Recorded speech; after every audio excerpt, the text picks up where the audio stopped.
they identified. They had a dialogue amongst the stakeholders, and they did a lot of study, they did research, they learned new things, and then finally they introduced certain courses which are like this, like social innovation, engineering exploration, product design and realization, and they also introduced something called giving research experience for undergraduate students. Can you imagine this?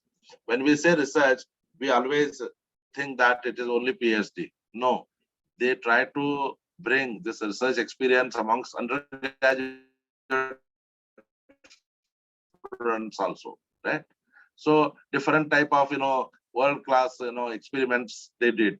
So ultimately, what happened after doing this, at the first year level, they introduced new courses, right? That is called social innovation. And as a part of social innovation, what they did, the students were sent back to the school, to the streets, to the business places, to the market, right, to some small industries. So even they were made to find out what are those social issues that are prevailing. For example, they approached blind students, blind learners, right? For them, what are the drawing tools required so that blinds can also draw, right? So likewise, the students were put into the actual field, and as a part of this course, social innovation, right? What was the purpose? To build students' capacity to use problem-solving skills. They made, right from the beginning, the students as problem solvers to address social issues through innovative solutions, and also to develop skills in need that are to be identified, then developing ideas, synthesis, creativity, and design thinking. Again, this was the focus of this course. So student learning happens through on-field projects. That was their finding. So what they did, every year, over 250 projects were done by first-year students in social space. So social innovation is the course. Under this course, the students were encouraged to do field projects, and there were about 250 projects done. And here you can see what kind of projects they did. This is at the first-year level. And again, there is another course introduced at the first year level, that is, they call it as engineering exploration, right? When I say engineering, don't restrict yourself to engineering education. Here I meant technical education. It could be pharmacy, it could be engineering, whatever. So engineering exploration kind of course they introduced at first year. So as a part of it, what they did, they made students to get connected with industry.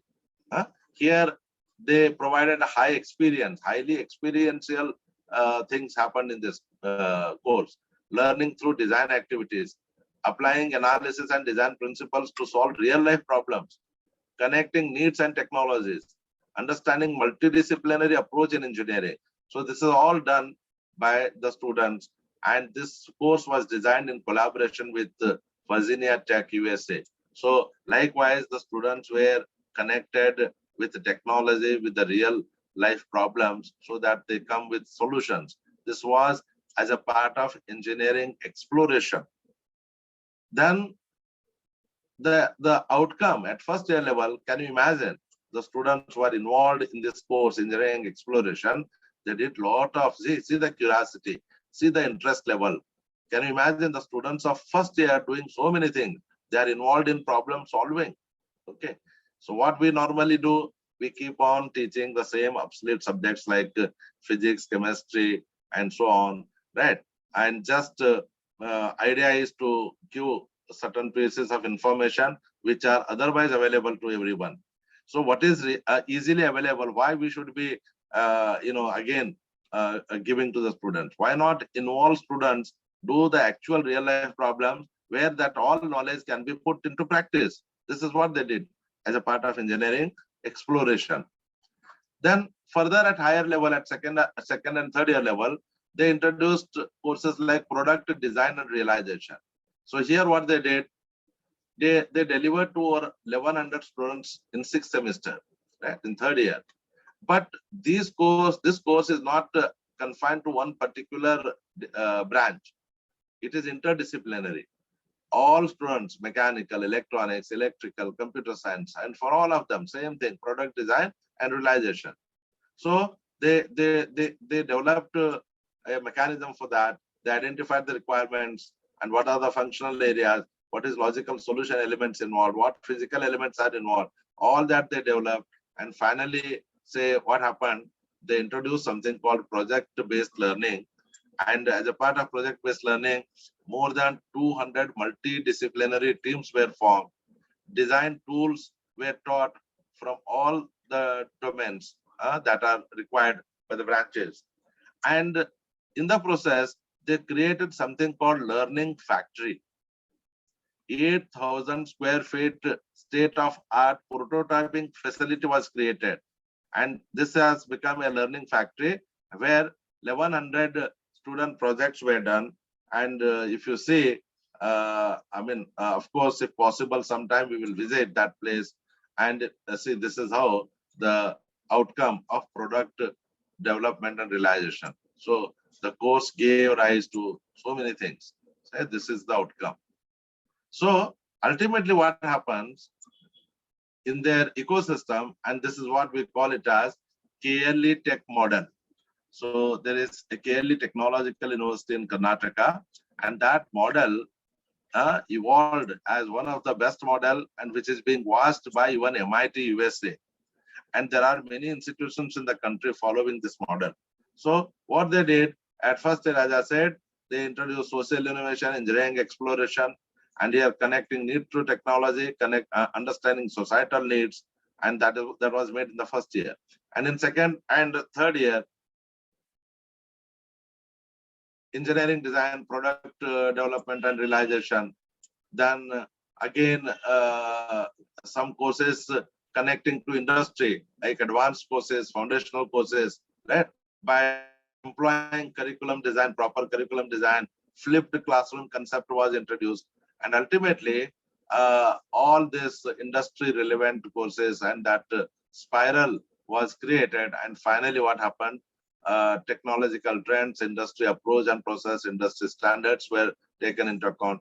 And through this process, the outcome focus was on higher level problem solving skills, design skills to solve real life problems. Interdisciplinarity was brought into a picture, then teamwork, communication, and all that eventually this ecosystem, it became a continuous, connected, contextual spiral. And this is how the students were given the meaningful experience for their learning. So this is what exactly happened in KLE Tech model. And all this because of having a proper assessment system. Why assessment is so important? Some educationists, they say, the educational researcher says, what they say, assessment drives students' learning, right? If our assessment is innovative, then learning will be innovative. Then some, again, researcher says, assessment drives what students pay attention to and defines the actual curriculum. And one more researcher in the field of education says, the law of educational cause and effect states that for every evaluative action, there is an equal or greater educational reaction, right? So that Newton's law is converted in the form of action and reaction here. Then one more researcher says, curriculum instructs teacher what to teach, exam instructs students what to learn. Right? Therefore, you must have seen some students, only before a semester, end of semester, they just learn, they know what is being asked in exam. And that much only they learn, they reproduce and get the marks. So this is again the story of assessment. So therefore, key drivers for reforms in assessment examination strategy was employed by them. And the success of this outcome-based education framework depends on realistic measurements of attainment of outcomes. This is most important. So we must work not just for the sake of documentation, but we must really have certain ways and means to measure attainment of outcomes of students. And the focus was on importance of higher order abilities and professional skills for employability of our graduates. Then growing concerns about the quality and employability of the graduates, because now many reports says that the engineering graduates are not fit to be employed. More than graduates are not worth employing in an industry. So because they lack those employability skills, this is what the missing link. So therefore, what they did, they connected outcomes to assessment.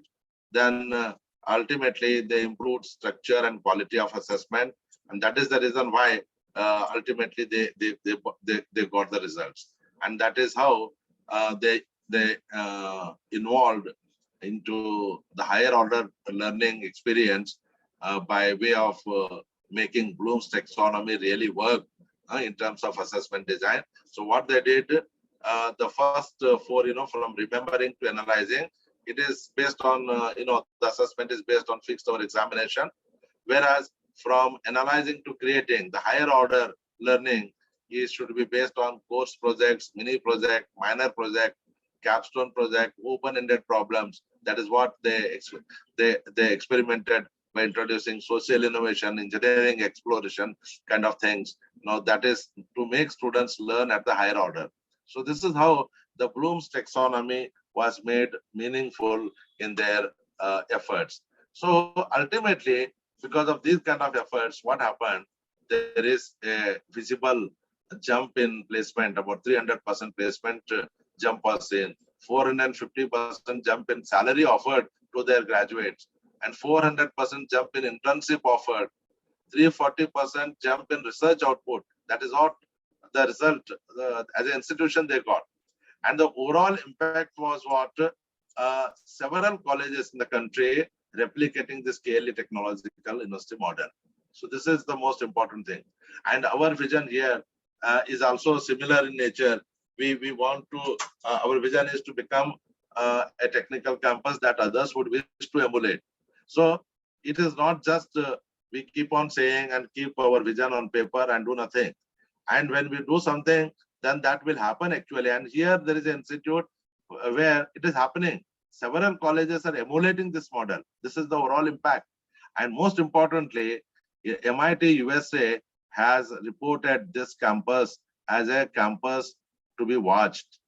KLE Technological University to be watched. So that kind of report, recognition has been rewarded to this KLE Technological University. So therefore, my attention, my request to the new joinees or new faculty members, there is a lot to be done as a faculty member, and even not sky is the limit, space is the limit. So you can do anything, you can experiment anything, and all those possibilities require your own interest and time. So therefore, what next? What next in terms of our expectations?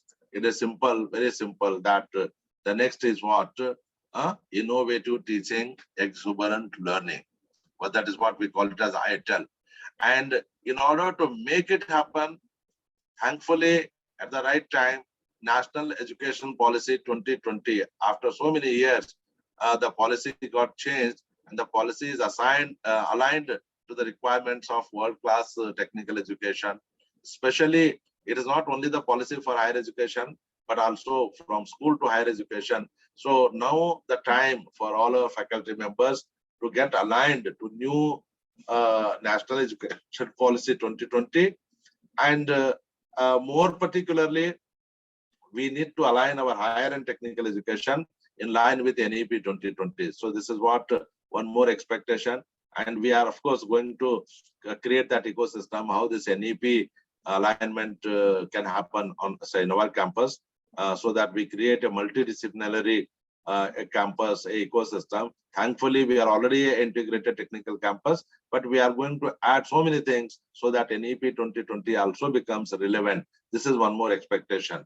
And for those who are not aware of this, you must know that it is 5+3+3+4 model, where in the foundation is for 5 years, next 3 years preparatory from class 3 to 5, the next class 6 to 8 is 3 years middle level, then finally graduation, secondary is 4 years from class 9 to 12. Then after that, there is a process of graduation, and in the graduation, the structure is of 4 years now. Whatever graduation, 4 years graduation structure, where NEP says that earlier if any graduate is discontinuing in between, so they were treated as dropouts. They were treated as something, those students who failed to complete their graduation. But it is not the case with NEP 2020. If somebody is enrolling in a degree program or graduation program, if they complete only 1 year of study, and if they want to take a break, they can take a break and they get a certificate. If they complete 2 years of graduation, and if they want to take a break, they can take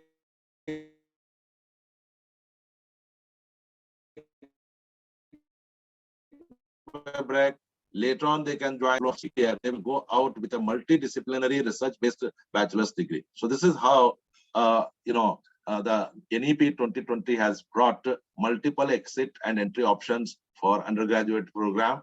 And this is what, again, we need to prepare in due course of time. This new academic structure is also making a meaning. So many things are there, which later on you can read about this NEP 2020, and school level, implementation plan is also ready by 25-26. So everything will be aligned at the school level in line with NEP 2020. And then parallelly, higher education is also preparing to get aligned with NEP 2020. Okay, all this is no doubt are the expectations, but the expectations are nothing but our vision, our individual vision, organizational vision, and all that. But the fact is what? This is our current reality. Today, let us say we are giving this induction for new faculty member. This is our current reality. And our expectation is that you need to see a vision based on all these inputs given. What is our vision? So current reality is this. Vision is something which is stretched for the towards future, right? So this is what the expectation. Okay, but current reality and expectation are not as simple as we perceive. But the fact is, it is like this. You are having a vision, and this is your current reality, and you are in the path of realizing that vision. But on the contrary, because of so many things, because of your own belief system, you are feeling that whether I can do it or not, feeling of powerlessness, unworthiness, somebody preventing you from doing, somebody saying you, why you need to do this. All these kind of, obstructions are there. So despite these obstructions, there is an opposing force in this direction, and vision requires a force in this direction. If this force is greater than the preventive force, then you will reach your vision. This is what the expectation and structural conflict, which everybody should understand.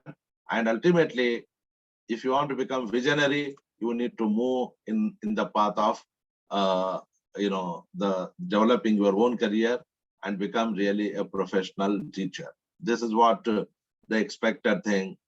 And I can continue only if I got time. Otherwise, I can stop here. Professor Abusufyan? Yes, sir. How much time you need, sir? Because we another are 5 minutes. Okay. 5 minutes is okay. Okay, fine. You can take for fine. No problem. Okay. Here the idea is, once you know that this is the vision which everybody has to see, and wherever you are, you need to see that you set a vision and try to work for that, despite all the challenges that are preventing you. This is the message. And for that, I want you to decide that what kind of person you are. So there is a portfolio here presented, a matrix, which we call it as skill will matrix. So skill versus will. And in this, if you see here, low will, high will, low skill, high skill. So accordingly, there are 4 quadrants. The quadrant number 1, since you are newcomers to this campus, I assume that you have joined with a lot of dreams, with a will to do something great, right? And you may be lacking certain skills. We expect that. So this is a quadrant which we call it as high will, low skill.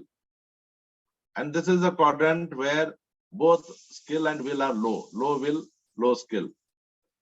And there is one more quadrant where will is low, but skills are high. And this is the most important quadrant where we expect all of you to eventually gather here. That is called high will, high skill, right? So these four quadrants and our positioning is basically depending on our skill level and will to do or will level. So if we see this, then ultimately we can categorize all HR, human resources, in four categories. Now, the number one, they are treated to be the working horses, very powerful, high will. They are called workhorses. And the second quadrant are treated to be dead wood, no will, no skill. And third quadrant are somebody who are categorized as problem children. The fourth category are called stars, visionaries. So therefore, you need to, suppose if your will is high, now it's the time to develop your skill. You make your skill high so that you become a star, you become a visionary. This is what we expect. Our important expectation is what? If you are here, you need to come here. If you are here, you need to come here. If you are here, you need to come here. So since we are addressing new faculty member, we assume that you are in quadrant number 1. And the only thing is you keep developing your skills as per expectations so that you become a part of quadrant number 4. This is what we expect in a nutshell from all of you. And that is what I said. The first one are called the new employees, new faculty members. Second one, VQ, because the people who lack will as well as skill, they are like the passive elements, the parasites.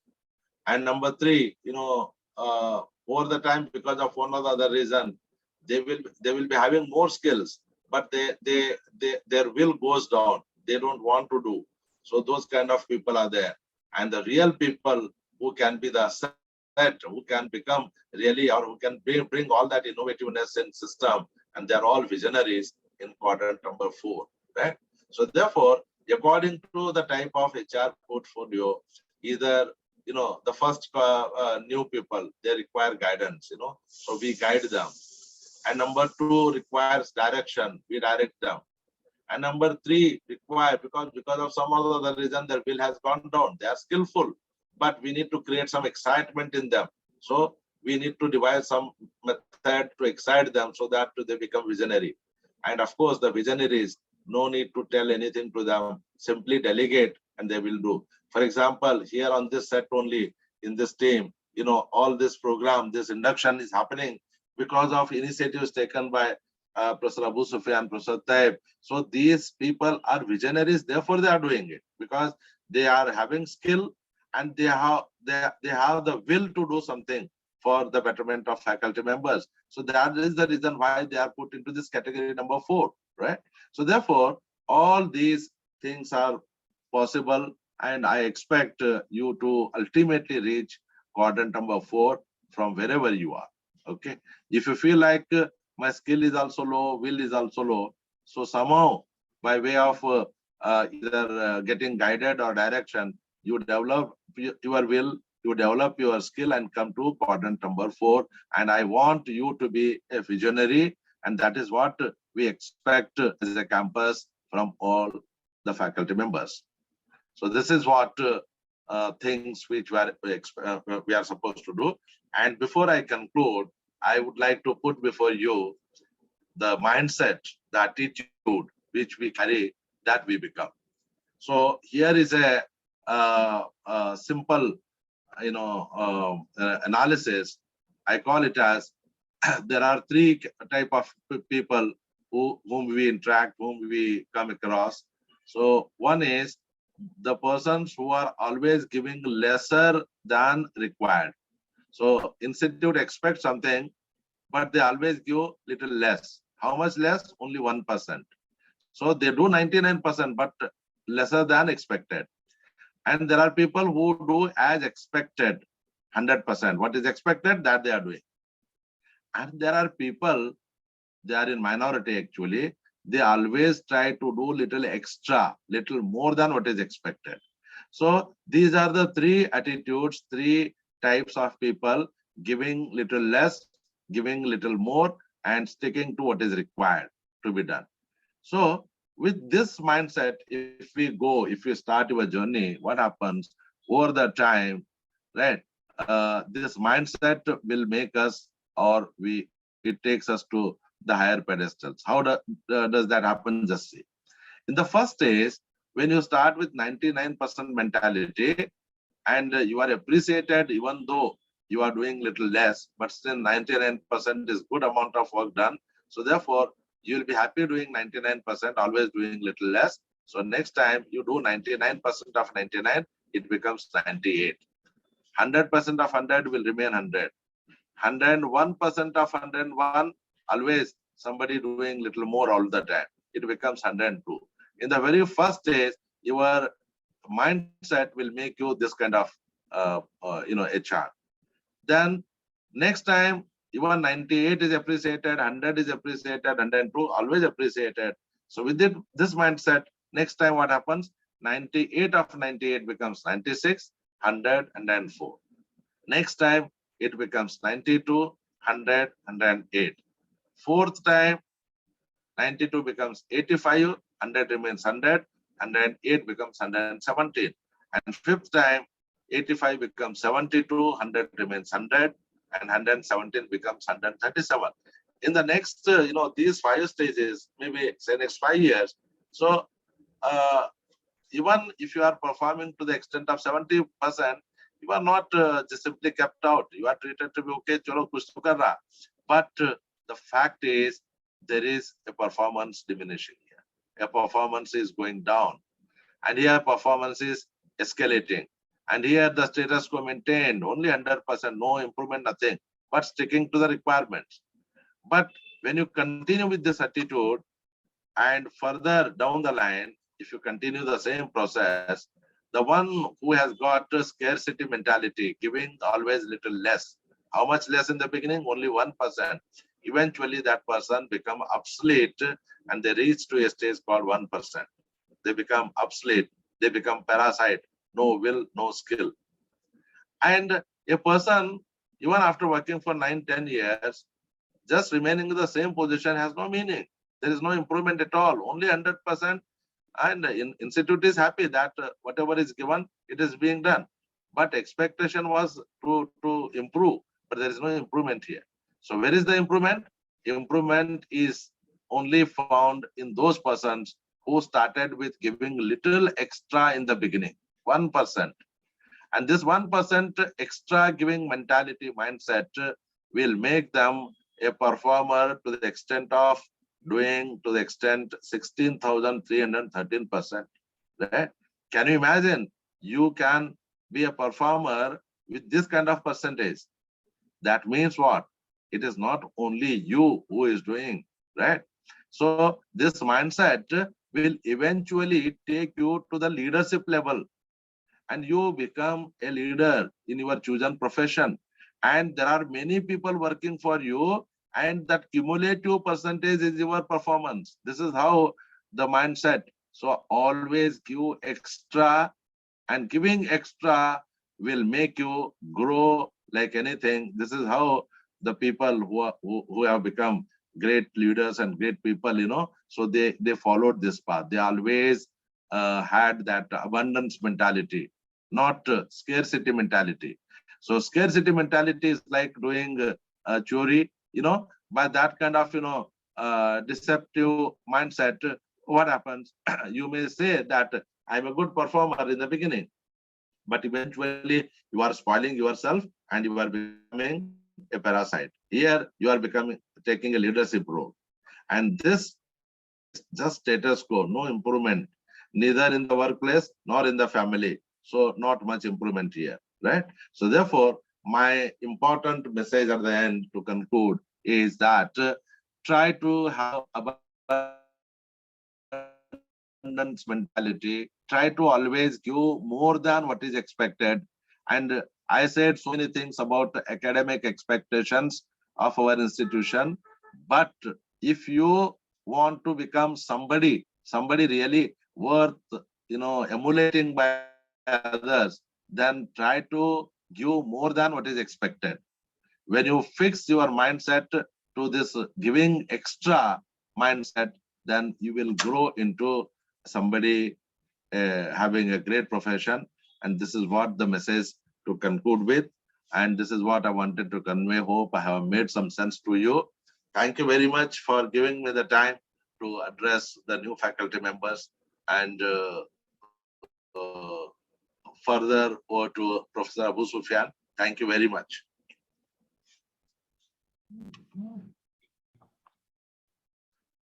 Thank you, Mr. Director,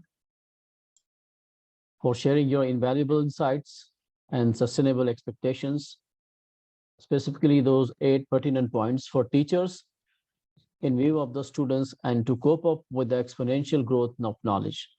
Design and develop our teaching learning in accordance with the current demands and needs.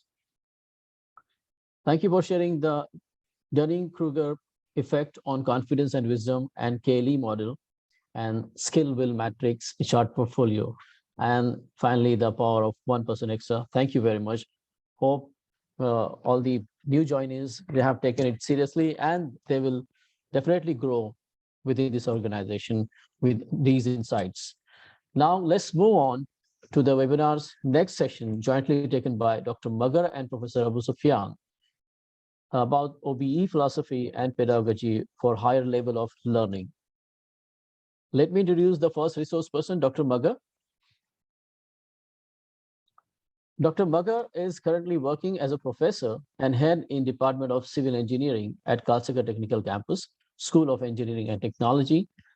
He did his BE Civil from Shivaji University, Kolhapur in 1991 and Masters in Civil Water Management from SGGS College of Engineering, Nanded.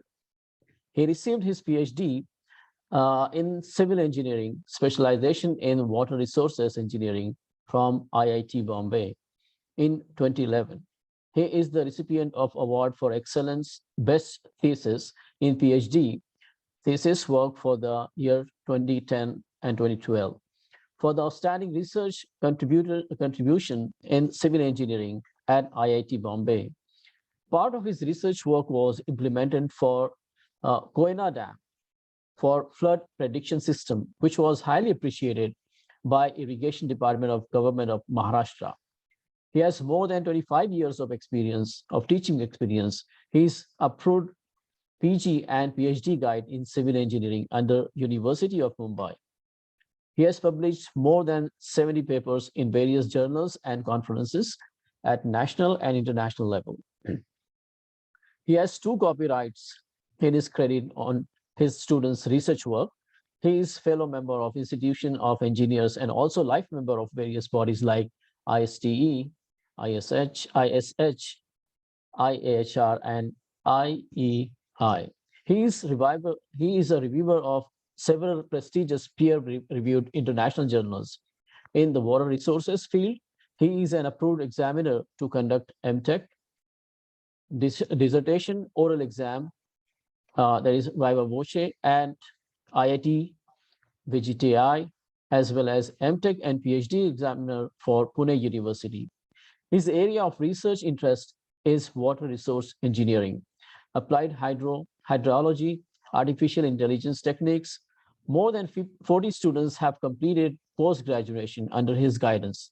Presently, he is guiding 8 PhD candidates under University of Mumbai. One of his students augmenting writing skills for articulating research national award, first prize cash prize 1 lakh in PhD category held in National Science Day for the year 2018 from Department of Science and Technology, Government of India at New Delhi on 28 February 2019. He is also a member of the Board of Studies in Civil Engineering, University of Mumbai, and his contribution at university level is appreciated by the Board of Studies, University of Mumbai. Now, our second resource person, very own controller, Abusufyan sir, Assistant Professor Sheikh Abusufyan is working as Assistant Professor at Engineering Islam's Kalsika Technical Campus School of Pharmacy. He has completed his master's in pharmacology, recently submitted his PhD, and has over 12 years of teaching experience. So very soon would be one more doctor in pharmacy. He acts as a resource person in various workshops, FDP, STTP, webinars on OVE, innovative methods of teaching and learning, innovative methods of students learning assessment, flipped learning, and activity-based learning. Some glimpses you are going to learn in this session. In pandemic, he was a part of a team for training more than 300 faculty members of different institutes of Anjuman Islam on tools and techniques of virtual teaching, learning, and flipped classroom. Currently, he is working as a controller for the Center of Innovative Teaching and Exuberant Learning.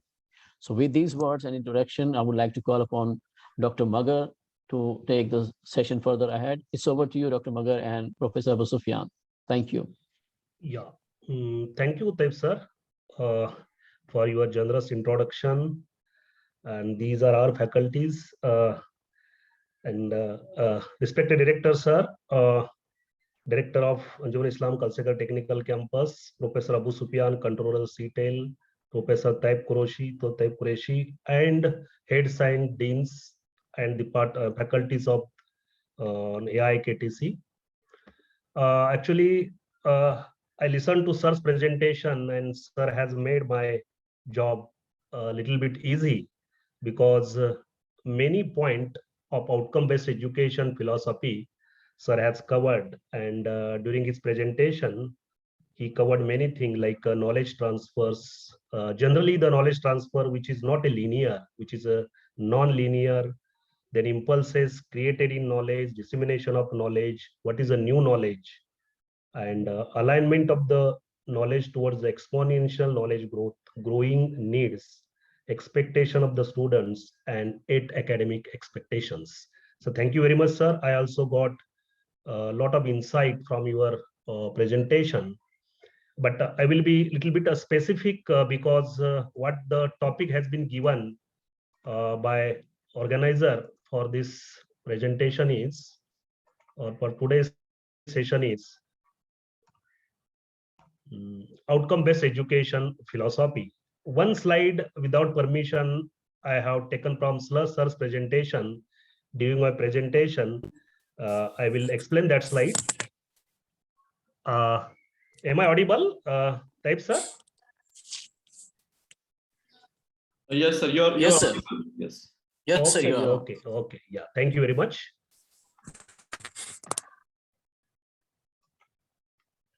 Yeah.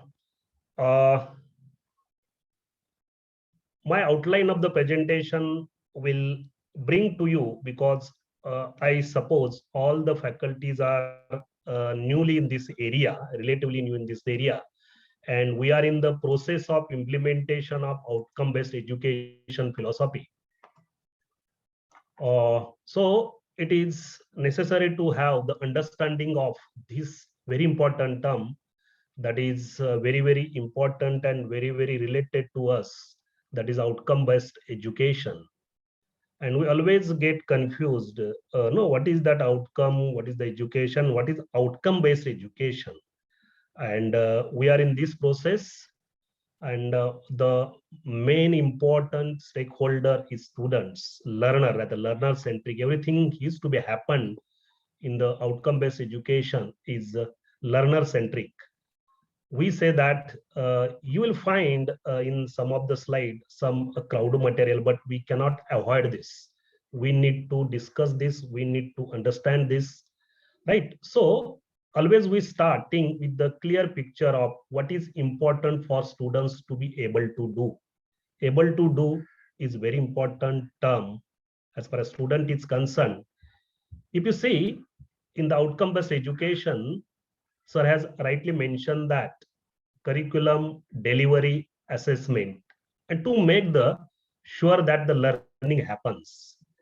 And outcome-based education always know move around, concentrate around knowledge, skills, and attitudes. These are the three important attributes. Sometimes this attitude is replaced by the behavior.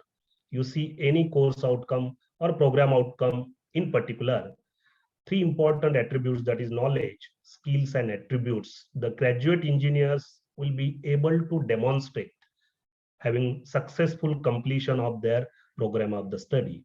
So these three attributes are most important to understand, and we should ensure that these three attributes have been attained by the students, because the knowledge is a cognitive domain, because there are three levels of the learning domains: cognitive domain, second is psychomotor skill domain, and third type of learning domain is called as a affective domain. We teach to the students to understand something, they get the information in the form of the knowledge, but at the same time they also should be very versed with the psychomotor skill, right? Hands-on skill, right? Doing skill, performing skill, practical skill, aptitude skill. So performance psychomotor skill is also very important. And also the affective domain, wherein we say attitude comes into picture, right? Behavior comes into picture. And in this process, sometimes it becomes easy to assess, easy to map the knowledge, easy to assess, easy to map the skills, but it becomes difficult to map, difficult to attain the attitude of the students, behavior of the students. Student may be knowledgeable, student may be very skillful, but students' attitude, its attitude towards the problem solving, attitudes towards the society, attitudes towards the practical problem, if it is not proper, then we cannot say that the outcome-based education philosophy is implemented properly. In short, OB addresses the following few questions. If you see in totality, what do you want the students how able to do? How can we best help the students to achieve that? And how we'll know the students have achieved it? Right? There will be always a gap. So always there is a scope for the continuous quality improvement. If we look at these aspects, we can say that to some extent or good extent, we are implementing the outcome-based education philosophy. Here, I will try to just give, initially, I think before 2010, NBA accreditation was totally related to the only input and output. All the parameters were measured in the form of the infrastructure, students, number of students, results passing, maybe to some extent placement, human resources in the form of the teachers, support staff, management, curriculum, academic calendar, pass percentage, number of publication, and placement. So based on that, the accreditation was awarded, but now there is a shift from input to output, that is the outcome-based assessment, outcome-based education, wherein three attributes comes into picture: what knowledge, what skill, and what behavior a graduate is expected to attain upon the completion of the program, as well as after the completion of the program, or just the completion of a program after 4 or 5 years of the graduation. That is a career and professional acknowledgement or working culture into the organization after passing out from his graduation. So that is also needs to be assessed, this to be measured. That is called as a real outcome. That is called as a outcome-based assessment or outcome-based education philosophy. Now, just for information of the new teachers, of course, what is this outcome-based education? We are going to implement the outcome-based education philosophy. What is the National Board of Accreditation? What is NAC? Of course, gradually you will come to know. But whenever we call about the outcome-based education philosophy, we always see about the National Board of Accreditation, which is independent and autonomous body, because this also needs to know, because from where it has come, how it has come, and National Board of Accreditation, which is a independent autonomous body, we generally do these accreditation processes, right? And NBA has got its autonomous status in 2010 with the only sole objective of assurance of quality and relevance to the technical education. Initially, it was under AICTE in the year of 1994. Gradually, it has got its own autonomy, independent organization to give the accreditation to the technical institutions. As NBA is responsible for accreditation of higher educations, and more to add into this, for India is officially full member of, sir has already mentioned this, permanent member of Washington Accord signatory bodies from 13 June 2014, right? And it has got a status of National Board of Accreditation. Why this is required to be mentioned? Because as a faculty member, we should also know what is Washington Accord and what is the permanent signatory status. What is the advantage of permanent signatory status, right? So the Washington Accord is an international accreditation agreement which was formed in 1989 for professional engineering academic degrees globally, wherein the Washington Accord encourages and facilitates the mobility of engineering graduates and professionals at the international level. It means that if students get the recognition from the NBA accredited colleges, of course, right, they will be well recognized globally. They will be well accepted globally, particularly where the Washington Accord signatory of other countries have, right? So that is the most important advantage for the you can say the outcome-based education philosophy of the students who pass out the colleges from which have obtained the National Board of Accreditation.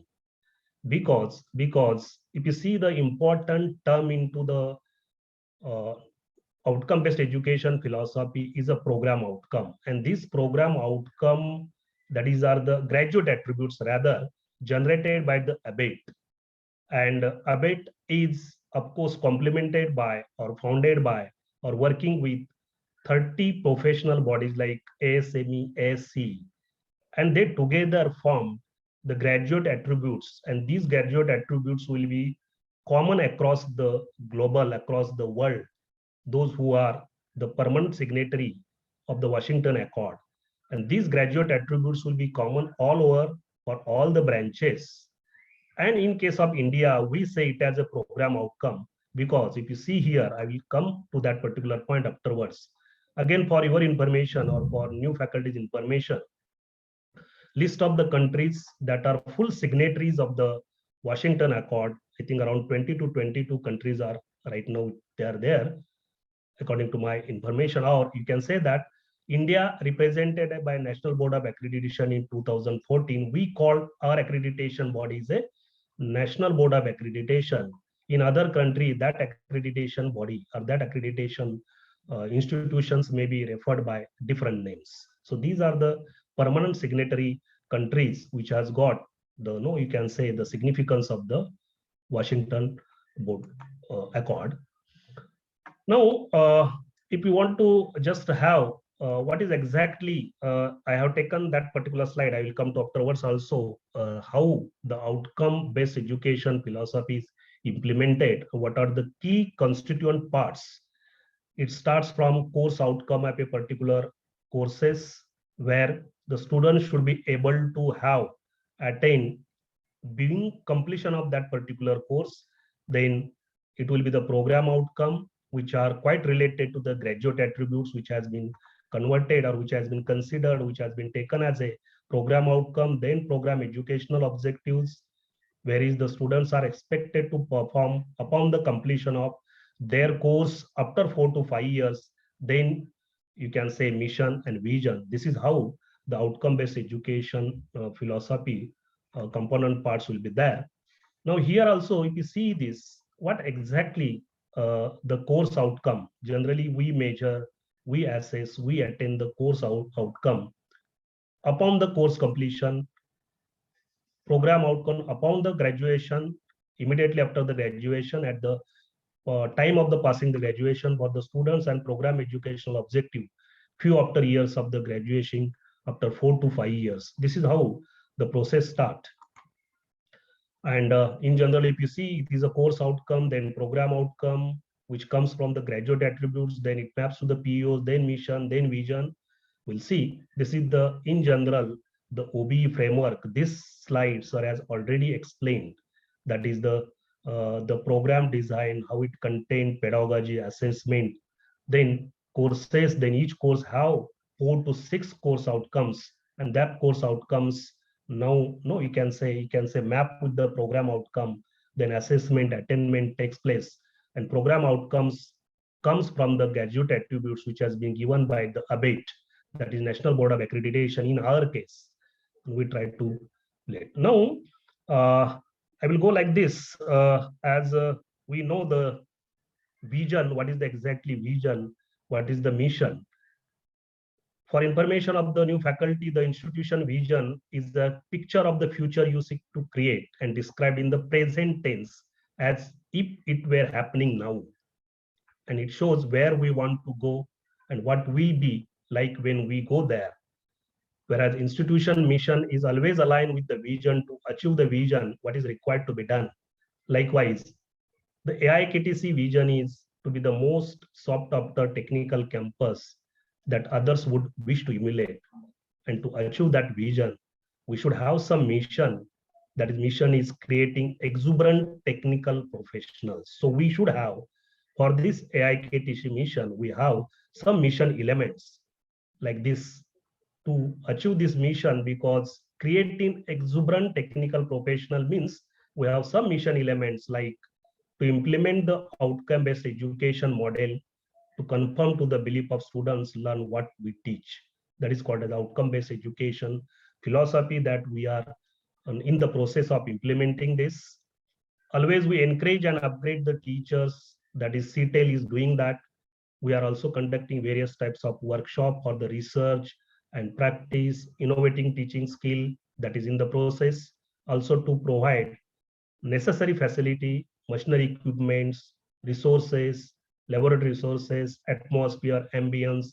Already our faculty have all these things. And also we create an ecosystem for professional competition and more importantly, lifelong learning and reward mechanism, right? And to prepare, encourage the students for society welfare activities, higher studies, entrepreneurship, employment, research and innovation. So these are the mission elements to go for the mission of the AIKTC. And then to achieve this vision, we should see the mission and mission element.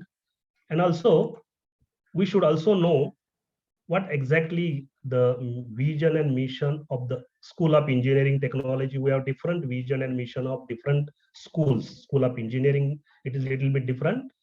School of Pharmacy, School of Architecture, the wording may be same, but in case of School of Engineering, you will find one word comes at engineering and technology. In School of Pharmacy, it will give the pharmacy. In case of architecture, it will come as architecture. But we should know all these terms because this vision and mission needs to be remembered, needs to be by heart, and needs to be understand the meaning and crux of the vision and mission for each and every faculty. From the AIKTC, our campus vision mission, we should know. If you are from the School of Engineering Technology, we should know what is the vision and what is the mission. If you are from a particular department, suppose the Department of Civil Engineering, you should know what is the vision and what is the mission. As I already told that why I'm showing this particular slide, because ABET is, we generally get confused sometimes in between the program outcomes and graduate attributes. It is the same thing.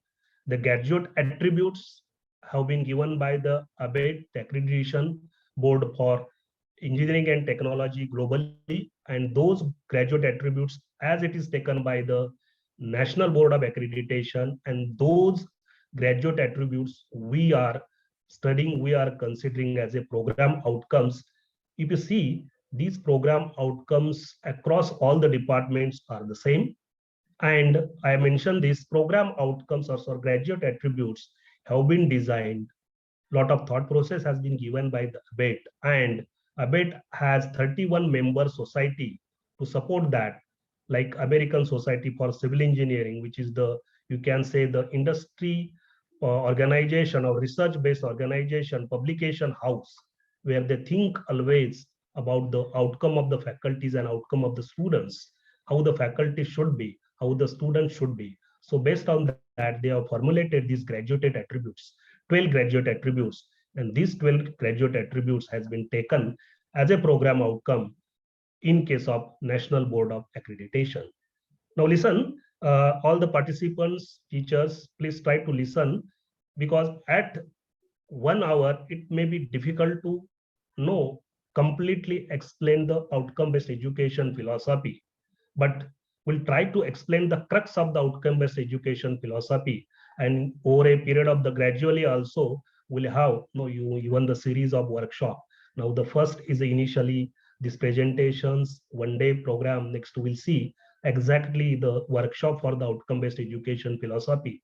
So at the end, I may ask some of the questions for the participants, those who have joined here. Please listen exactly the presentation here, the importance of each and every parameter in outcome-based education philosophy. If you look at this particular slide, try to understand this slide.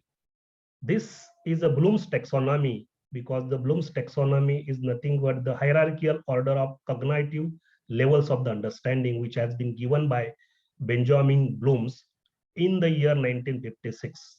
Initially, he has given the level of hierarchy of the understanding: knowledge level, comprehension level, application level, analysis level, synthesis level, then evaluation. And initially, it was the original terms. We say that it is learning to think, right?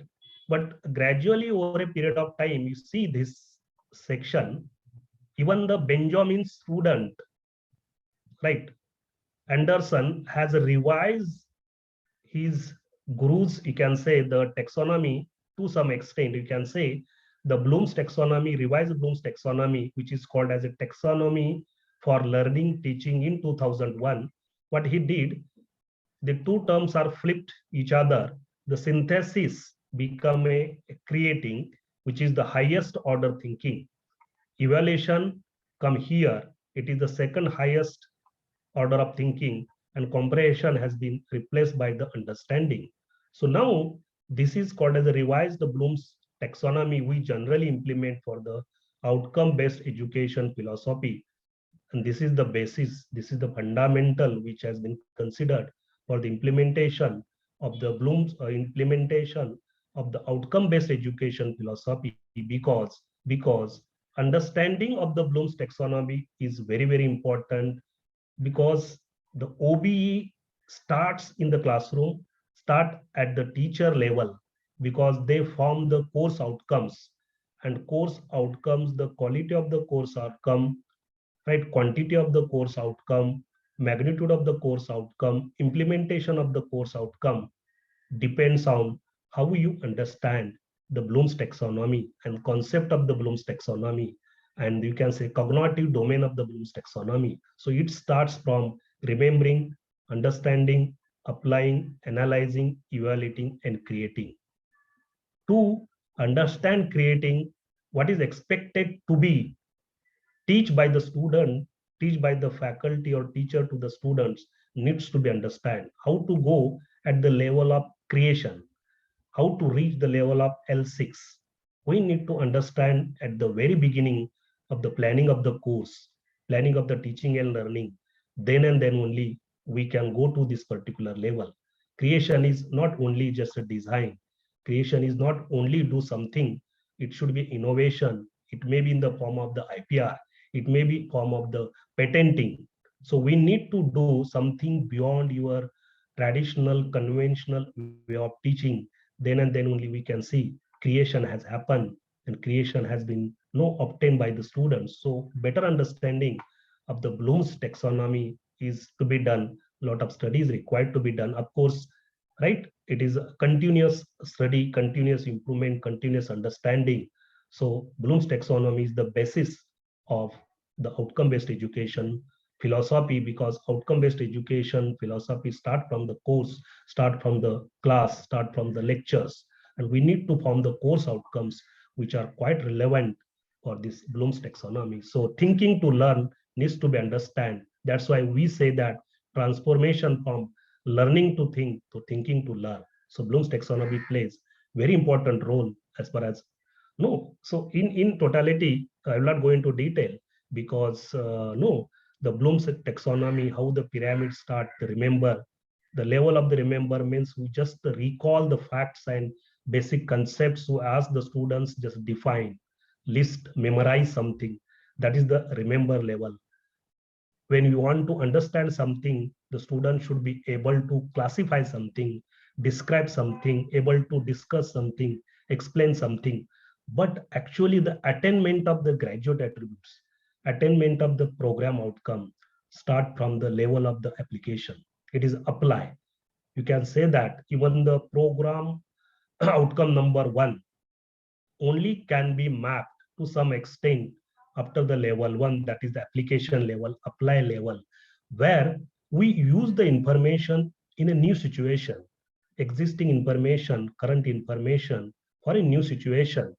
We ask the student, we try to explain to the student how to execute, how to implement, how to solve, how to demonstrate, interpret, operate, right? The problems, the situation. So that is becoming apply. So we generally, our course outcomes should start at least from the level of the L3, that is from the application level.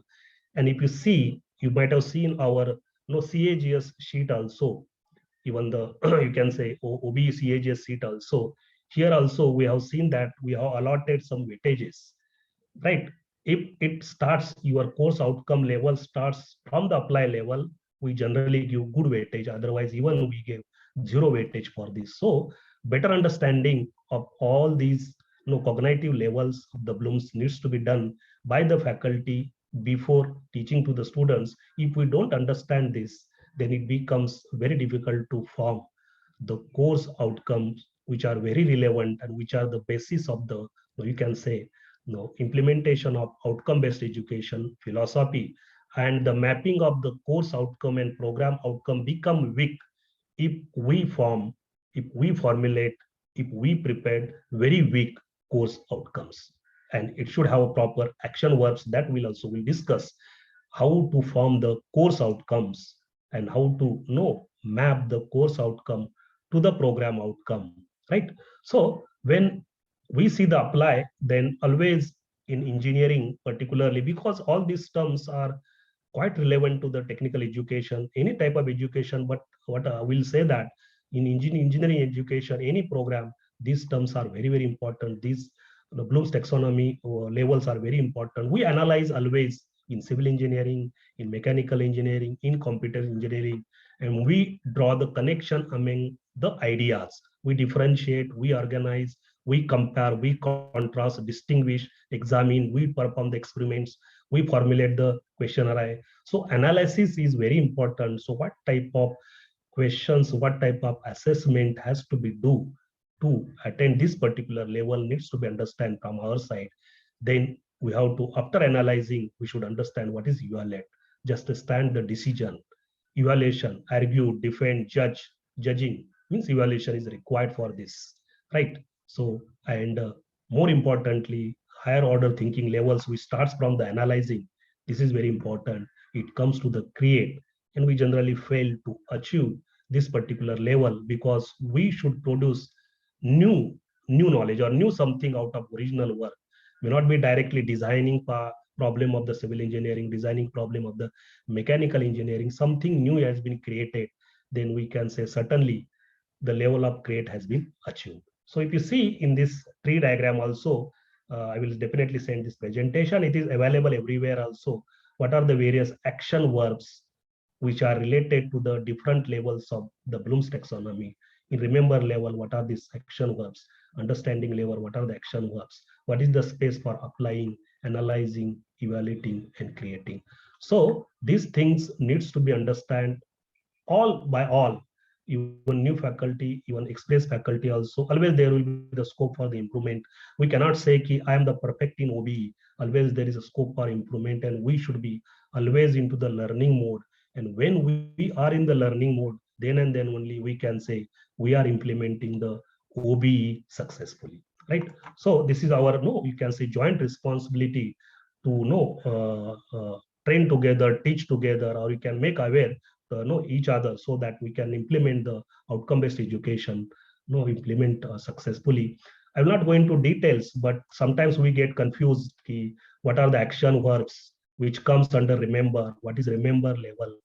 Generally, I already explained that action verbs comes under remember is recall, recognize, list, just remembering, right? If you see the understand, we say that illustrate, classify, summarize, generalize, and common activity generally comes under the understand, explain. For example, in a particular subject, why in DC machine plugs per something, compare welding and brazing, mechanical, explain the use of, in case of in general, explain the use of the Newton's first law of the motion, write brief about, outline something, distinguish something, provide an example. So this comes under the understanding level.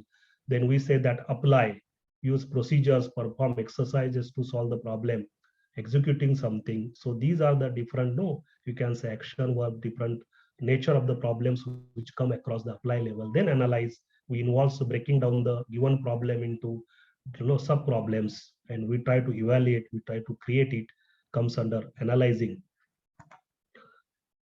Of course, evaluate activities can be included in assignments related to case studies, projects, field studies, etc. comes into this, and creating something new, right? It comes under creation. We can say representing, planning, producing something comes under the creating. Just for your information, just I have taken this slide. I will come to the questions afterwards. I will again come to the you might have, faculties might have come across, they might have seen the program outcomes. This is also the crux of outcome-based education. And as a faculty, as a teacher, we need to understand the program outcomes which has been given by the National Board of Accreditation. And we strictly follow as it is. And if you see, out of 12 program outcomes, which has been taken as a graduate attributes as it is from the ABET, you see the first 5 program outcomes. These are the domain related to the, or you can say the program related to program outcome, domain related, your course related, technical course related, theory related, practical related, engineering knowledge, problem analysis, design development of solution, conduct investigation, modern tool usage.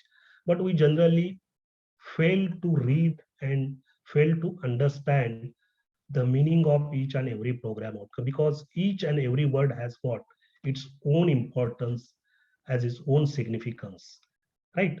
If you see in the first 5 program outcomes, why I'm explaining, because this understanding is required.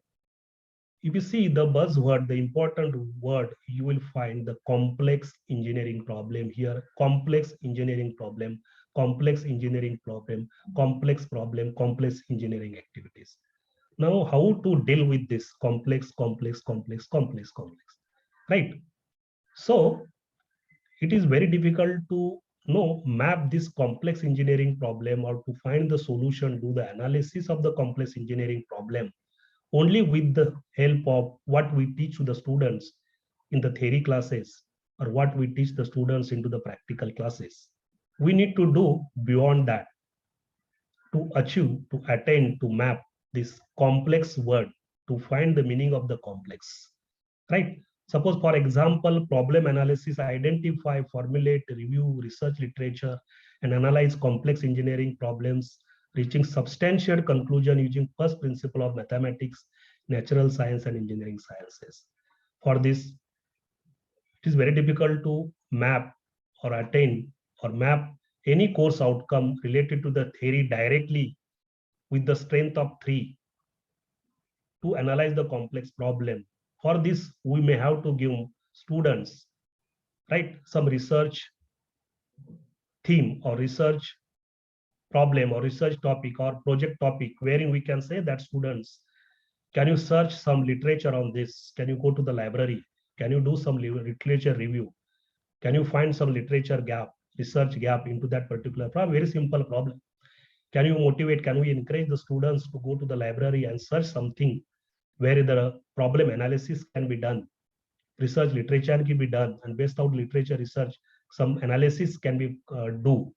So we need to think out of box, right, to solve this complex engineering problem. That's why the program outcomes, first 5 program outcomes are very important. We should see that these program outcomes, even 5 program outcomes, will not be mapped, may not be mapped, or very difficult to map with the strength of 2, or you can say the strength of 3, with the help of our the conventional courses, or the courses, theory courses and practical courses which has been given into the curriculum, which has given into the syllabus. So complex engineering problem needs to be solved, by going beyond. And these are the, you can say, program outcomes from 6 to 12. If you see, you can say out of domain, not domain dependent, right?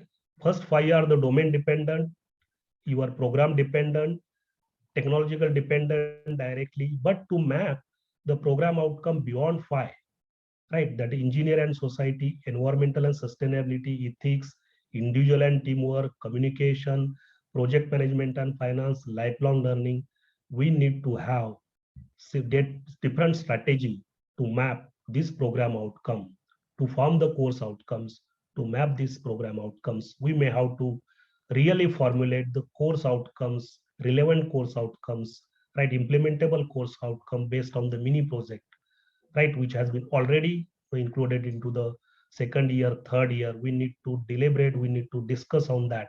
We need to see the course outcomes which has been formulated for the major project at the final year, capstone project, right? We need to see the presentation, quizzes, seminars, even CRT training. So we need to have our assessment methodology, assessment rubrics, right? Formation of the course outcomes, so that we'll be able to map all these domain independent professional program outcomes. These are called as the engineering program outcome number 6 to program outcome 12. So my request to all the new faculties, please go through this program outcome, not superficially, but go through this program outcome, and you should know the program outcome by heart.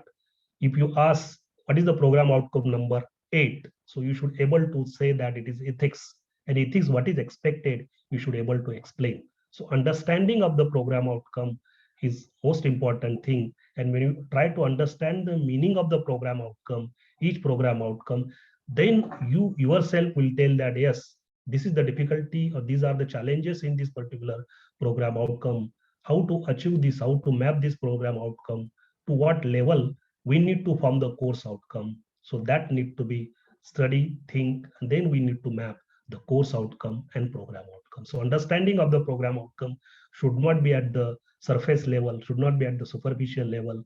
In depth, we should understand the meaning of each and every program outcome.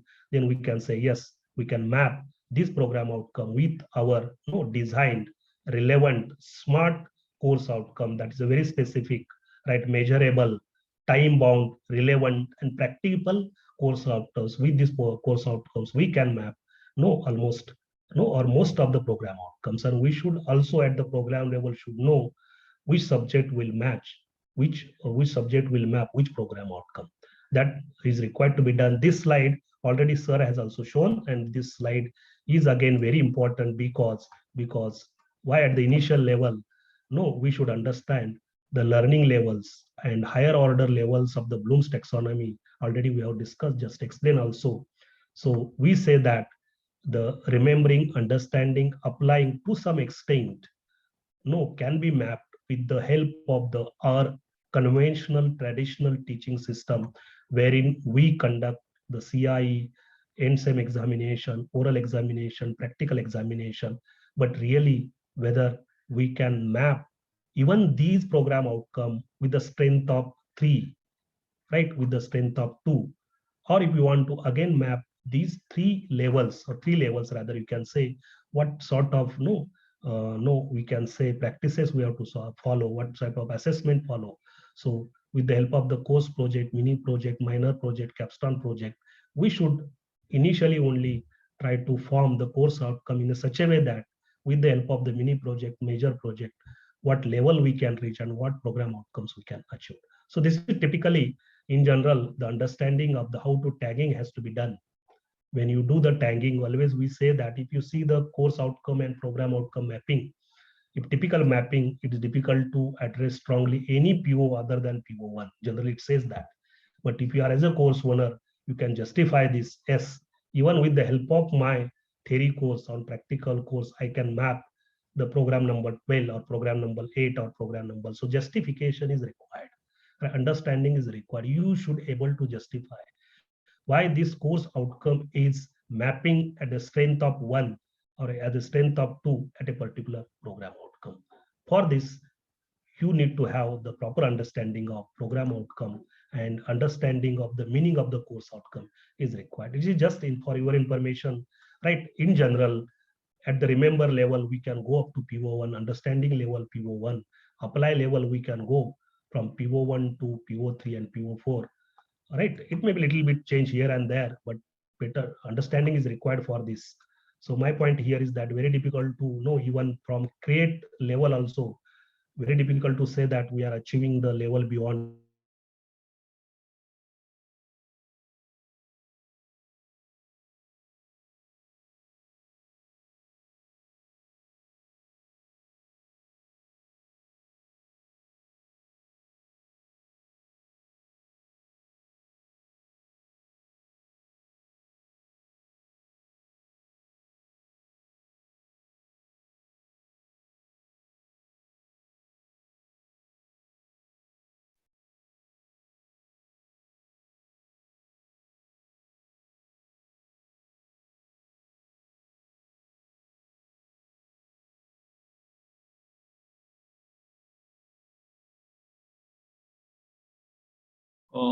Magar sir, I think you are not audible. Sir, we have lost him. Okay, His okay, connection. He's not connected right now. okay, He okay. may take some time. Fine, fine.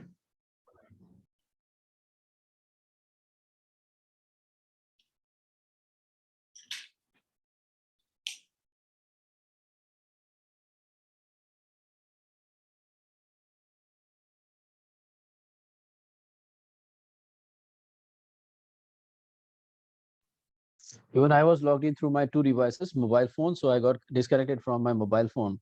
Okay, okay. Now I'm connected with only my laptop. Even since morning, I'm getting disconnected. Fine.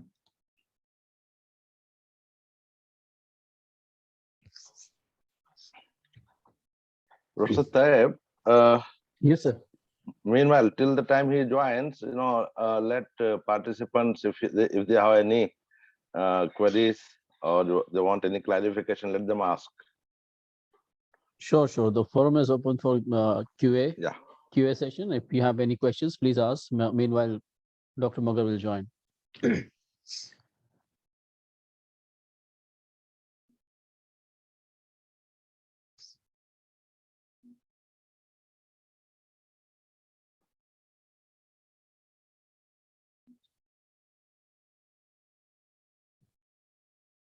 Yes, anyone, please ask questions if you have any.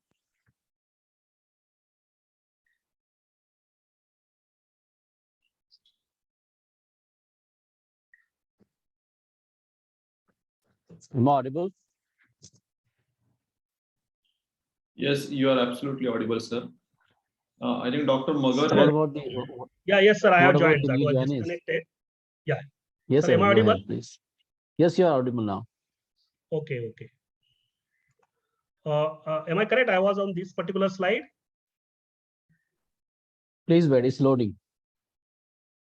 Screen is visible, right, sir? It's loading, sir. Please wait. Okay, okay.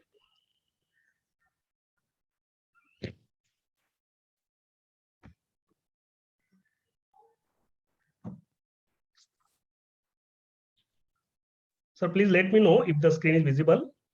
Sure, sure.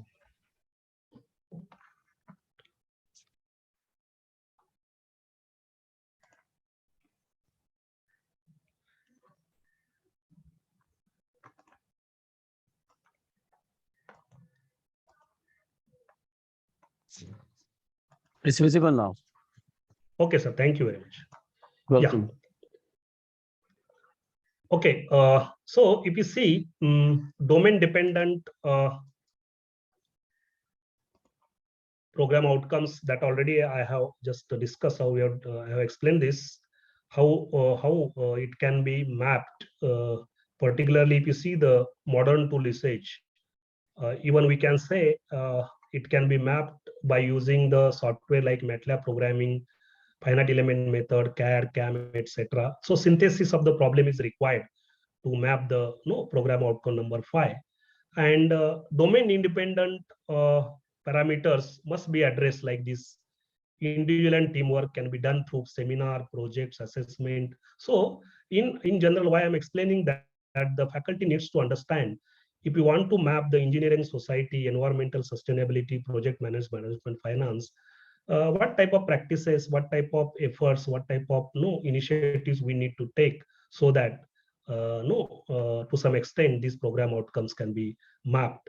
Communication, course communication effectively to society, worker, client, written technical reports writing, engineer and society practice all safety legal protocols. So all these practices can be followed, and lifelong learning, if you want to really map or achieve, project-based learning is there, assignments should be there, project should be there, mini project, major projects, wherein students can go to the lifelong learning. And always we say that accreditation must be in every class, and OB is implementation of accreditation in classroom. So whenever we are there in the classroom as a teacher, as a faculty, in an hour or in a cup of hall, we become autonomous. We have full freedom to teach to the students. We have full freedom to impress the students in a right direction for right purpose, to understand, to explain the course outcomes, the importance of the course outcomes, and mapping of the course outcome to the program outcomes, right? So again, just thumb rule for the understanding of the new faculties. Here, if you see this particular table, I will try to just explain. It may be slightly vary here and there, but better understanding, for understanding, if you see the program outcome 1, engineering knowledge, what action verb is required to become in general as a thumb rule, which Bloom's level it will come. If problem analysis program outcome is there, what Bloom's taxonomy levels it may appear, which levels it may come here. If design and development solutions are there, what action verbs will come picture here, will reflect here related to this, which Bloom's levels we can know, right? Just for understanding purpose, after experience, everybody will get this idea, but better understanding at the initial level. If you have this particular table with you, or for understanding, if you study this, you will come to yes. For modern tool usage, which action verbs will come, the engineering society, and for the professional outcomes, generally we say that. And the strength of the mapping,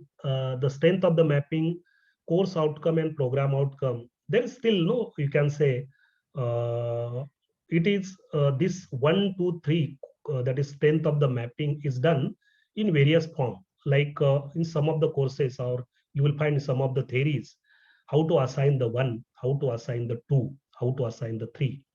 It also depends on number of hours which are allotted for a theory course, number of hours allotted to the practical course, to the total number of hours to that particular program or that particular course. You can find the percentage, and based on that percentage, at a particular course outcomes, you can find the allotted number of hours out of that percentage. And based on that also, sometimes some school of thought to map the course outcome and program outcome, that is 1, 2, and 3. Other school of thought also says that, now in case of examination reform policy, there is a very, very important concept that also we'll try to implement, or we are a little bit into a semester, we are implementing based on the performance indicators and competency. We can identify these performance indicators and competency for each course outcomes, and we'll see how many performance indicators and competency map to each course outcomes, and we'll find the percentage out of that, and based on that percentage also the strength of course outcome and program outcome can be done, right? So these are the various ways wherein the course outcome mapping to the program outcome done.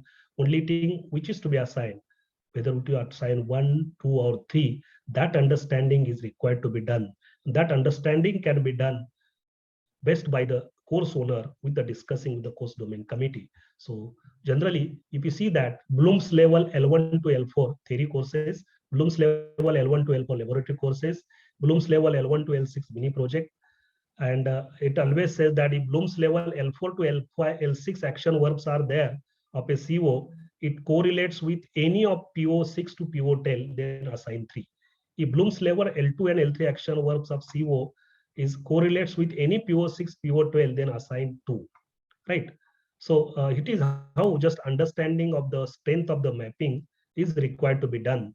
And we need to study a little bit in detail the CO-PO mapping concept. And when we see the mapping of the CO and PO, again, to what extent we should map, whether we should map with 3, 2, or 1, that has to be, judgment has to be done, and justification has to be given for that. Now, see, very important here, because our outcome-based education philosophy start from the statement that is called as a course outcomes. The understanding of the course outcome is very important. It should be very specific, measurable, achievable rather. When it should be specific, it should be able to measure it, it should be able to attain it, it should be able to achievable it. And try to understand that the course outcome should be formed. The well course outcome, the good course outcome should consist of what is the performance component into the course outcome. I will explain with the help of the example. Is in your course outcome, performance component has come in the form of the action verb. Are you putting any condition into the course outcome? Any condition component is coming, appearing into the course outcome? Are you giving any criteria in the course outcome? So if any course outcome consisting of the performance component, condition component, criteria component, then you can say that your course outcome is a wholesome, or it is a good course outcome, wherein student will understand the performance also, student will understand or will come to know what is the condition of this, students will come to know what is the criteria for this. So whenever we form the course outcome, it should be very smart, it should be very specific. Outcome is based on the specific category. It should be, most important is, it should be measurable. You cannot write understand work. We cannot write appreciate. You cannot write well, because these are the difficult word to measure. Measurement is giving quantifiable form is very difficult. So measurable, it should be measurable. Whatever the action verb we are using, how you are measuring this, how we are attaining this. So outcome should be attainable, right? It should be result oriented, or it should be relevant, right? And it should be tailored, or it should be time bound. Outcome is specifically tailored to the program. You cannot say that the outcome is student is able to design the aircraft. Of course, some of the, you can say design the aircraft, but whether it is a time bound, whether it is a realistic in a particular semester. So course outcome should be designed in a such a way that the all, no, you can say the course outcome should possess the specific purpose, it should be measurable, it should be attainable, it should be result oriented or realistic, it should be time bound, or it should be tailored.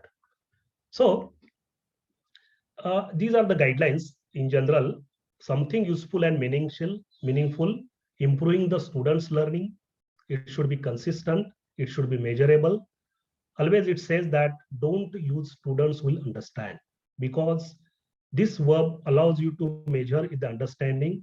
Understand, instead of that, if you want to say some understanding, why don't you say describe, explain the phenomena, write the procedure. So instead of writing understand, we should write like explain, describe, distinguish, something like that. So the understanding of the action verbs, understanding of the Bloom's taxonomy is very important to form. So always we get the confusion. Generally, the faculties get confused between course objective and course outcome. If you see the curriculum, if you see the syllabus of your own course, even given by the university, in the course curriculum, you will find 3 parts. First part will be the rational, then course objective of that particular subject. Then you will find the content of the curriculum, content of the syllabus, and at the end, you will find the course outcomes, right? So course objectives is the thing, but how the faculty is planning for delivering that course. He's demonstrate to the students, he introduce the students, he teach to the students to understand something. That is called as a course objectives. But course outcomes should be able to perform something, describe something, explain something, identify something, recognize something. So that is the basic difference between course objective and course outcome. And always we get confused using the action verbs into the course outcome, and these are the inappropriate verbs generally comes into the course outcome. And if you use this word, then we can say that our course outcomes which are framed, which are formed, are not appropriate. We sometimes write like this: students will know Newton's law of the motion. What is the know? Students should be able to explain Newton's law of the motion. No should not come into the, because it is difficult to measure this word. It is very difficult to attain the meaning of this particular word. It is very difficult to measure the meaning of this particular word. The teacher will tell why or how. This should not be the course outcome. Feeling a strong commitment to the project should not be strong commitment. How will measure this commitment?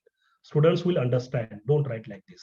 Students will appreciate. Don't write this, because it is very difficult to measure the meaning of the appreciate, the measurement of the appreciate, right? Learn to best design. What is the best design? How will categorize the best design? How will measure this best design? So this sort of words should be avoided in the formulation of the course outcome. For example, you see the course outcome, the same example we have given in the CAGS also. For example, to understand the course outcome. Suppose, determine the root of the given equation accurate to second decimal place using Newton-Raphson method. If you see that, just now we have discussed your course outcome as far as possible should consist of performance. Determine is the performance. It calculate maybe the L3 level roots of the given equation. It also gives the criteria accurate to the second decimal place is mentioned. Criteria also comes into picture. Which condition also mentioned. It is very specific. Using Newton-Raphson method, condition is using Newton-Raphson method. So this CO, you can say, which is consist of performance also, which consist of criteria also, which consist of condition also. So this is very important to form the CO. If your course outcome consists of the performance condition also, performance criteria also, criteria condition also, and condition also, then you can say your CO is good. Like for example, here if you see in civil engineering, in fluid mechanics, we say that calculate major and minor losses associated with fluid flow in a pipe for laminar flow. Here if you see the meaning of this course outcome, performance is calculate the major and minor losses, criteria is not given, condition is given under the condition of laminar flow. Still, this CO is good CO. Even though it is not a criteria, but it has got some performance, some action verb is mentioned to measure the performance, and condition is also mentioned. So you can see that this course outcome is a good course outcome. Whereas if your course outcome consists of performance, criteria, and condition, then it becomes easy to specify, measure, right, that particular course outcome. Okay, I will give because few of the faculties from the computer department, of course, you might have used your CAGS, you might have implemented your course outcomes, you have done the teaching plan also, practical plan also. These are the sample. Some of the COs can be written in Python programming, CO1 levels, express, determine, identify, articulate, etc. But I would like to take you, even in the case of CAGS system, if you see here, Abusufyan sir, I have some few 5-10 minutes, still more. Yes, sir. Yes, sir. Please go ahead. Yeah, please let me know. Okay. Now, if you see here, we are already. If you see this audit file in the parameter, what we include in pre-term audit, post-term audit, the CO review is required to be understand. If you see here, what I have explained, what I have just described with you, discussed with you, we have given the weightage for the course outcomes, where weightage can be given for 1, 2, 3. The weightage will be given for your CO formation if your course outcome action verb is unmappable, right? Sometimes you are writing define, remember, understand, differentiate. Understand is should not be used, differentiate, but it is very difficult to unmappable. But if you use the action verb from mappable action verb, apply, implement, analyze, design, create, then these are the, you can say the weightage will be given to, right? If you use mappable action verb that is containing everything, that is learning statement, condition, right, and performance. So here you will get the 2 weightage. Just we have discussed that. Determines the action verb, the roots of the given equation, learning statement, and by the using the, you can say, return Rapson method. So this is how it can be done. And if you see the mapping part here also, mapping is also important. The 0 weightage will be given if you map CO PO mapping not done properly, 0. Only technical POs you are mapping, that is PO1 to PO5, then 1 weightage will be given. But you are making sincere attempt, that is non-technical program outcomes, right? You are attaining, you are doing something mapping with the non-professional, non-technical professional program outcomes, then the weightage will be 2. It means that you are conducting some seminars, you are conducting some presentation, you are arranging some expert talks to map the professional program outcomes, then this 2 will be given, right? So this is how even CAGS system also, CAGS sheet also, all these parameters have been included. That's why we bring the attention of all the new faculties that please study this CAGS sheet very carefully and try to understand the parameter, the meaning of each and every parameter given over here, pre-term audit, post-term, mid-term audit, and post-term audit. If we implement this sheet very carefully, very sincerely, very seriously, I think outcome-based education philosophy implementation will not be far away. Our task will be become very simple, and we expect that this should become a routine practice to go as an academic audit in the form of the outcome-based education philosophy. And if you see all the parameters, we really appreciate the Tabrez sir and his team. We have taken a lot of efforts also to form this CAGS system, because all the parameters are related to the teaching and learning. Everything related to the teaching and learning, everything related to the mapping of the domain-specific program outcome and professional outcome also. If it really implement properly, I think we can easily implement our outcome-based education philosophy very successful. So here, I would like to just give how the mapping of course outcome and program outcome is done, right? So here, if you see in a particular course, how the strength of the mapping is given, right? Now, if you see even CAGS system also, CAGS sheet also, when you try to map the course outcome and program outcome, you will able to read here what is program outcome 1, what is program outcome 2, what is program outcome 3. And when you map any particular course outcome with able particular PO, then you should be able to see the justification here. Here sometimes justification is not provided, but justification is required to be given here why you are mapping any particular course outcome with the program outcome with strength of 1, 2, or 3. Why 3 comes here? Why? What is your justification for this? How you are going to justify to the committee? Why you are mapping with the respect to the 3, respect to the 1, respect to why not you are mapping to the program outcome 9 or program specific outcomes also.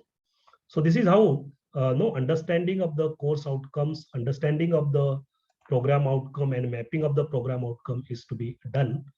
And moreover, to understand the going beyond the course outcome, there are few program specific outcomes should be there. And generally the program specific outcomes, which are the statements which describe the graduates of a specific engineering program should able to perform or do. Because apart from these graduate attributes, any particular department, any particular program will be, you can say, very, very strong in a particular area. Suppose Department of Civil Engineering, if you assume we are strong into the design, we are strong into the design system, software system, implementation of the software, application of the software, right? Suppose computer department, no, very, very strong, or the faculties are very well conversant with the application of the programming language. So we can form couple of program specific outcomes, so that we can see that with the help of these program specific outcomes, COs can be formed, and with the help of the CO, program specific outcomes can also be mapped. So this is totally program dependent, program related only, apart from the graduate attributes. For example, this program specific outcomes I have taken for a computer department from other, this one, to apply the knowledge obtained through rigorous analysis of algorithm for advancing the broad area of the computer science and engineering. So this is totally related to that program, to bring forth the creative zeal and work efficiently in designing the solution to various softwares and hardware, to assimilate professional ethics, managerial skills, and to appreciate effectively as a leader in a team to manage the diverse project. So there should be no 2 to 3, not more than 3, because if you write the program specific outcome more than 3, it becomes very difficult to map. So program specific outcome should be a maximum of 3, and this program specific outcome should be totally understand by the faculty, because it is totally program related, and this program is well conversant, well familiar, and strong in this particular area, and it becomes easy to map this course outcome with the program specific outcomes. These PSOs are required to be formed and required to be mapped in the outcome based education policy. I have already explained this, the strength of that is COPO, course articulation matrix. Select action verb of CO, stick on a single action verb. Generally, single action verb should be appear in a particular course outcome. You need to justify for making the COPO articulation matrix. Justification is required. Values of COPO, judging the importance of the particular CO in relation to the PO. Why your program outcome assign 3 value? Why 2? If you are not marking anything, you have to make a dash like this. If action verb used in the CO is repeated, then you should see that each action verb is of different levels. One action verb may be in cognitive level, other action level may be the psychomotor domain, third action verb may be in the affective domain. So all these things required to be look after, see after, seriously study and sincerely study, even to form course COPO course articulation matrix. Already I have discussed, I have finalized into this this presentation. So apart from this, Abusufyan sir, if you have time, I can ask through menti.com some sample questions for their better understanding. Otherwise, from my side, I have covered the presentation of outcome-based education philosophy. Okay, so in interest of time, can we postpone that activity? Is that fine? Yeah, no problem. We are No running, running short of time. Yeah, thank you very much. Thank you very.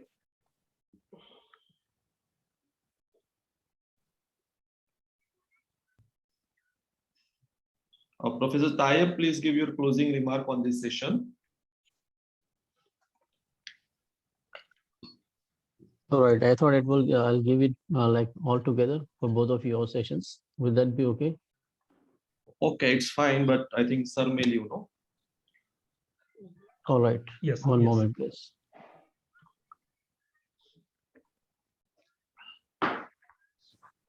Thank you, Dr. Magar, for so informative and interesting session. I'm sure the attendees, they might have heard few terms first time, so they are not supposed to bog down by the terms. We have this recording with Professor Abusufyan. You can go, you can watch again and again to get well acquainted with those terms.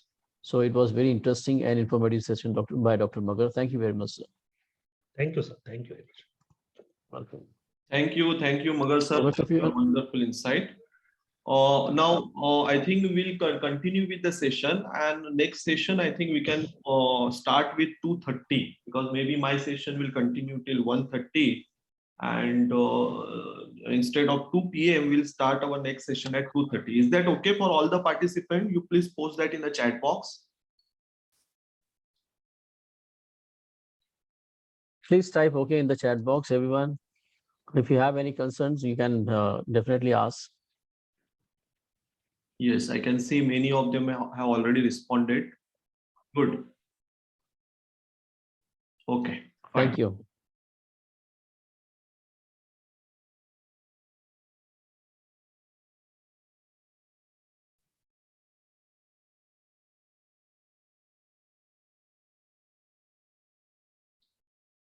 Okay, Assalamu alaikum and good afternoon to everyone. First of all, let me thanks to the director sir for giving wonderful insight and setting the tone of today's program and explaining about the expectation from the new faculty members, especially academic expectation. I also thanks to Dr. Magar for giving wonderful insight on OB philosophy and how OB philosophy can be used to take the higher level of the learning. So my session, which is focused on the pedagogy. So pedagogy for the higher level of the learning. So Dr. Magar has explained how OB will help you to take the students' level of learning at high level. And I will be focusing on the how pedagogy will help you to ensure the higher level of the learning. So before going ahead, let's have some important instruction. So the first instruction is you can raise question and ask doubt at any point. Participate, right or wrong, doesn't matter, but present your thoughts. So in between, I may be asking for your thoughts, your opinion. So you put forth your opinions. Forget position, be active learner. Remember that we all are co-learners. As mentioned by the director, sir, we all are co-learners. Participate in all the activities. So in between, there are 3 simple activities to get flavor about different technological platforms and how we can use this platform to facilitate different type of pedagogies. And lastly, this presentation is based on established pedagogy and also few activities that I have experimented while teaching my different courses in School of Pharmacy. So these are few important instructions to all the participants. This is my session outline. So I will be starting with the model of multisensory learning. Then we'll see about the flip learning, flip Bloom taxonomy, and how in case of the flip learning, you can take the students' learning at higher level. Then difference between the flip learning and traditional learning. Then we'll discuss about the sample case studies and activities that I follow, especially in case of conducting the practicals and the theory course. And lastly, the various technological platform that will be helpful for us to facilitate the use of these pedagogies and in case of the teaching learning process. So first we'll see why multisensory learning, and then we'll also see what we mean by multisensory learning also. So let's see first why multisensory learning. So when instructions are delivered using all learning pathway channel together, the student's whole brain is engaged in the process of learning. Okay. And when student whole brain it is involved in the process of learning, this allows the information to get into long-term memory for lateral retrieval. So now if you look at this diagram, then you will come to know that in our brain there are different lobes and regions are there. So exactly in this diagram, I have not located those lobes. It is just for your understanding. So the learning can be possible through your vision, that is through your eye. So that is called as the visual learning. It can be also possible through your ear. So whatever you listen, the lecture that you heard, so that those lectures you remember, and sometimes you forget also. Okay. So the learning can be possible through the vision, through the eye. It can be also possible through your ear. So that is called as auditory learning. And learning can also be possible through different activities, like by doing the things, doing the experiments, conducting the practical, doing the project work. Okay. So where in such case of the learning, there is also involvement of the motor part of your brain. So in case of the learning pedagogy, if it is planned in such a way that where your eye is involved in the process of learning, your ears are involved in the process of learning, and also you are doing some activities, you are experimenting something, you are experiencing something. In that case, your complete brain it is involved in the process of learning. And when your complete brain it is involved in this process, then learning can be more and the learning can be taken to the higher level. Okay, so let's see this model where it suggests that on an average we remember 20% what we read, 30% of what we hear, 40% of what we see, 50% of what we say, 60% of what we do, and 90% of what we see, hear, say, and do. Okay, so now if you look at this model, now suppose if you are going through only traditional pedagogy where there is chalk and talk, or simply in case of the online lecture where you are using the PPT session, if that is the case, then most of the time what students are doing, they are either reading your slide or they are hearing to your session, and sometimes they also see your session if you are using some audio visual ads. Suppose if you are using short clip you are playing in between the session, then you are they are also seeing to that particular session. Okay, so in that case, if you are using simply chalk and talk or the PPT session, then the remembering the memory, it could be possible up to 40%. So those things can be remembered up to 40%. Okay, however, if you use the innovative pedagogy, and it is called as the blended pedagogy, where everything it is mixed and where it is ensured that the learning it is through the multiple sense organs, where your eye is involved in process of learning, your ear is also involved in process of learning, and after that there are some activities. So after learning there are some post-learning activities which ensure that your motor part of the brain, psychomotor part of the brain is also involved in the process of learning. So if that is the case, then in such case of the learning, the level of learning will be more. So because here you are seeing, you are hearing, you are also saying something during the interaction, and also you are doing some activities. So this type of model or this type of pedagogy, it ensures the higher level of learning, and it will shift your partial memory or temporary memory towards the learning will move to the your permanent memory or long-term memory. Okay, so this type of pedagogy can be used in case of the teaching. So in case of the multi-sensory learning model, suppose if your learning process, it is the very traditional way is there. For example, just students are listening to your lecture. This is a very traditional way of the teaching, and sometimes it is very monotonous. And in case of today's world where we are giving online lectures, sometimes students are physically there, but most of the time they might not be attending your session also. Okay, because they are just simply listening to your session. So in such case, suppose I am listening to the lecture, then it could be possible that I hear and I forget, because only one sense organ it is involved in the process of the learning. However, if I start looking into your session also, if I have some good visuals in your PPT slide, if there is no very crowded content into the slide where you are not only involved in the reading of the content, okay, the points are coming one by one, and you are adding good visuals to make your concept or to make sense of your concept, then in such case I can say I see and I believe. So I will give you one example. Now suppose you are saying to the child, the elephant, it is the largest animal on the land. If that is the case, then since you have just made the statement that elephant, it is the largest animal on the land, so he may hear and he may believe in that statement, or he may not believe in that statement. Okay, but with the help of the visuals, if you put the image of the ant, then image of the cat, then image of the dog, and then image of the elephant, okay, where the students can able to compare that ant, it is the smallest the living being, then cat thoda bada hota hai, dog it is bigger than cat, and when they visualize that the elephant it is the biggest animal, then they will start believing in your statement. Okay, so this is possible through the visual learning. And in addition to this, if you give some activities to the students, then in such case they will understand more, because here the learning it is not just through the listening or not just through seeing, but also through experiencing. So that is called as experiential learning. For example, in case of pharmacy, there are the food drugs. and the crude drugs having different tests.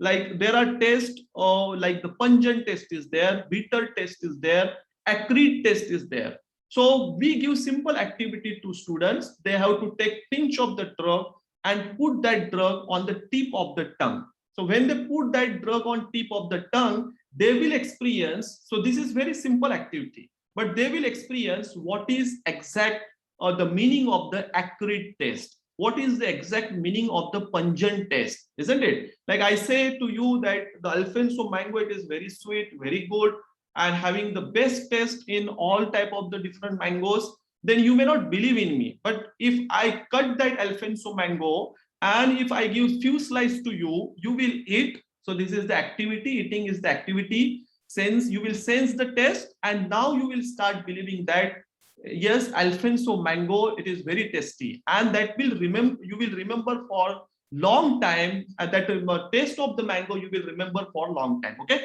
so this is how the multisensory learning model will help you to take the level of learning for more time and also shift your short-term memory to the long-term memory, especially in case of the students. So before going ahead with the pedagogical part, let's have simple opinion poll.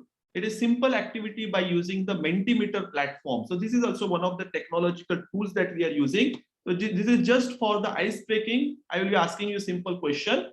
So you have to go to this link. I'm releasing this link in the chat box.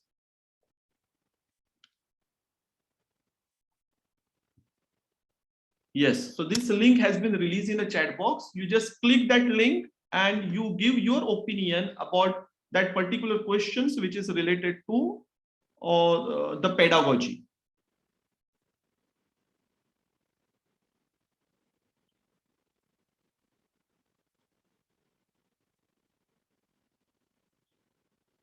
I hope my screen for Mentimeter, it is visible. Okay, so my question was very simple. So only 4 participants have responded. So does traditional pedagogies are sufficient to enhance students' learning level? So most of you are saying no, it means you are agreed to me. I can see total of 15 participants are there, but there are responses only from 8 participants.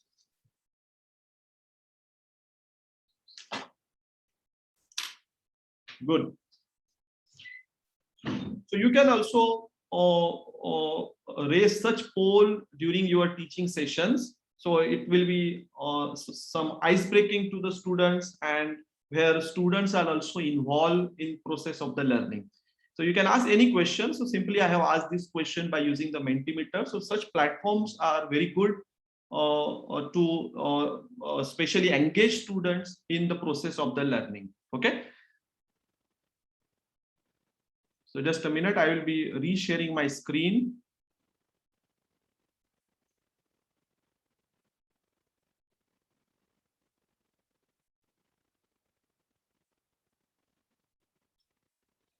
Okay, hope my screen is visible. Professor Tayyab, just quickly give me a feedback.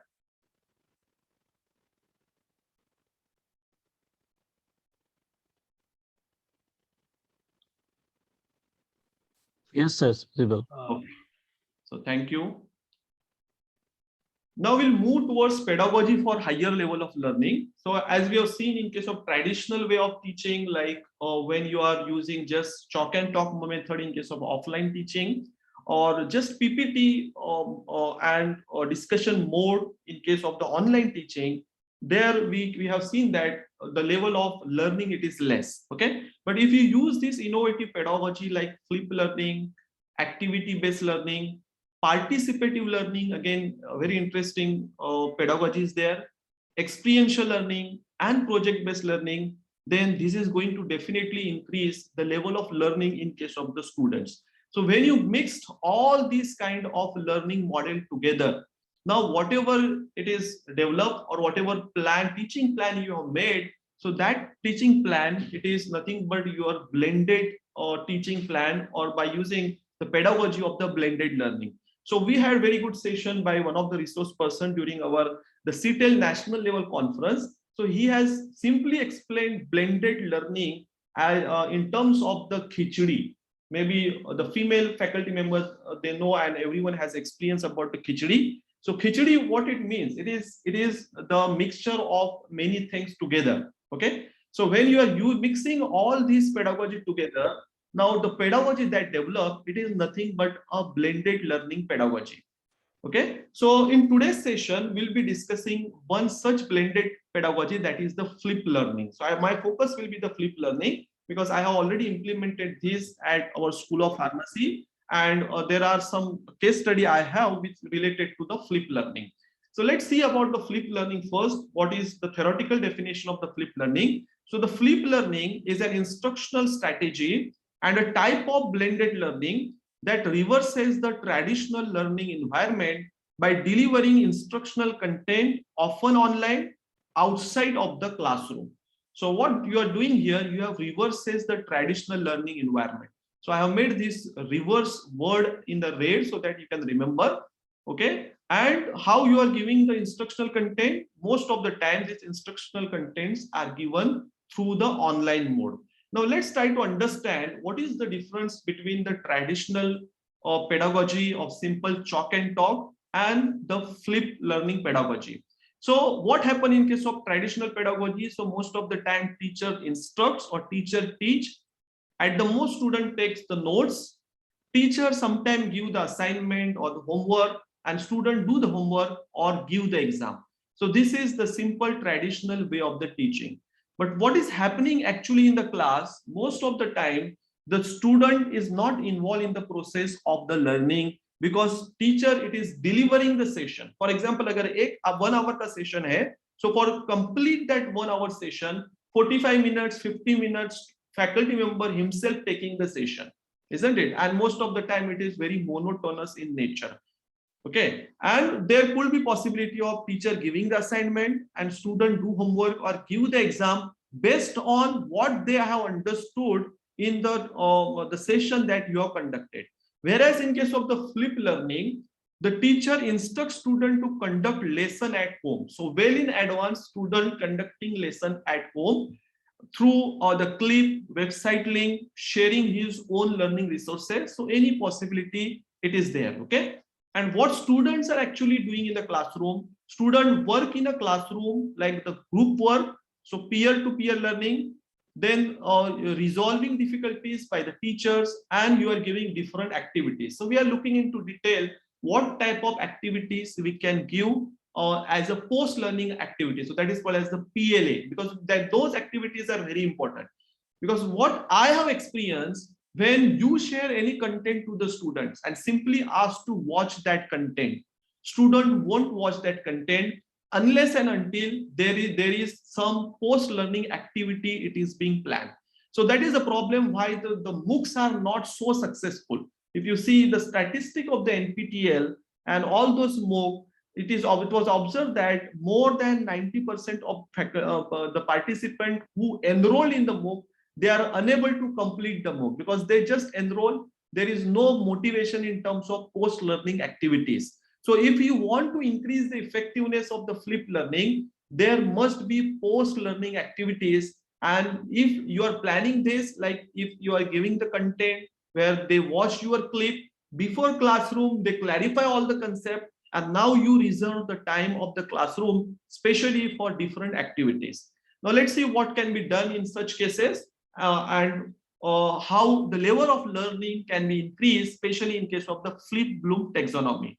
So this is the traditional Bloom pyramid that was explained by Dr. Magar also. So the basic or simple level of learning, it is remembering and understanding. So most of the time when you take the traditional pedagogy, or when you use the traditional pedagogy, the students' level of learning, either at the remembering level, because they are just able to recall what you have taught, or up to the understanding level, and hardly it may reach to the application level. Okay.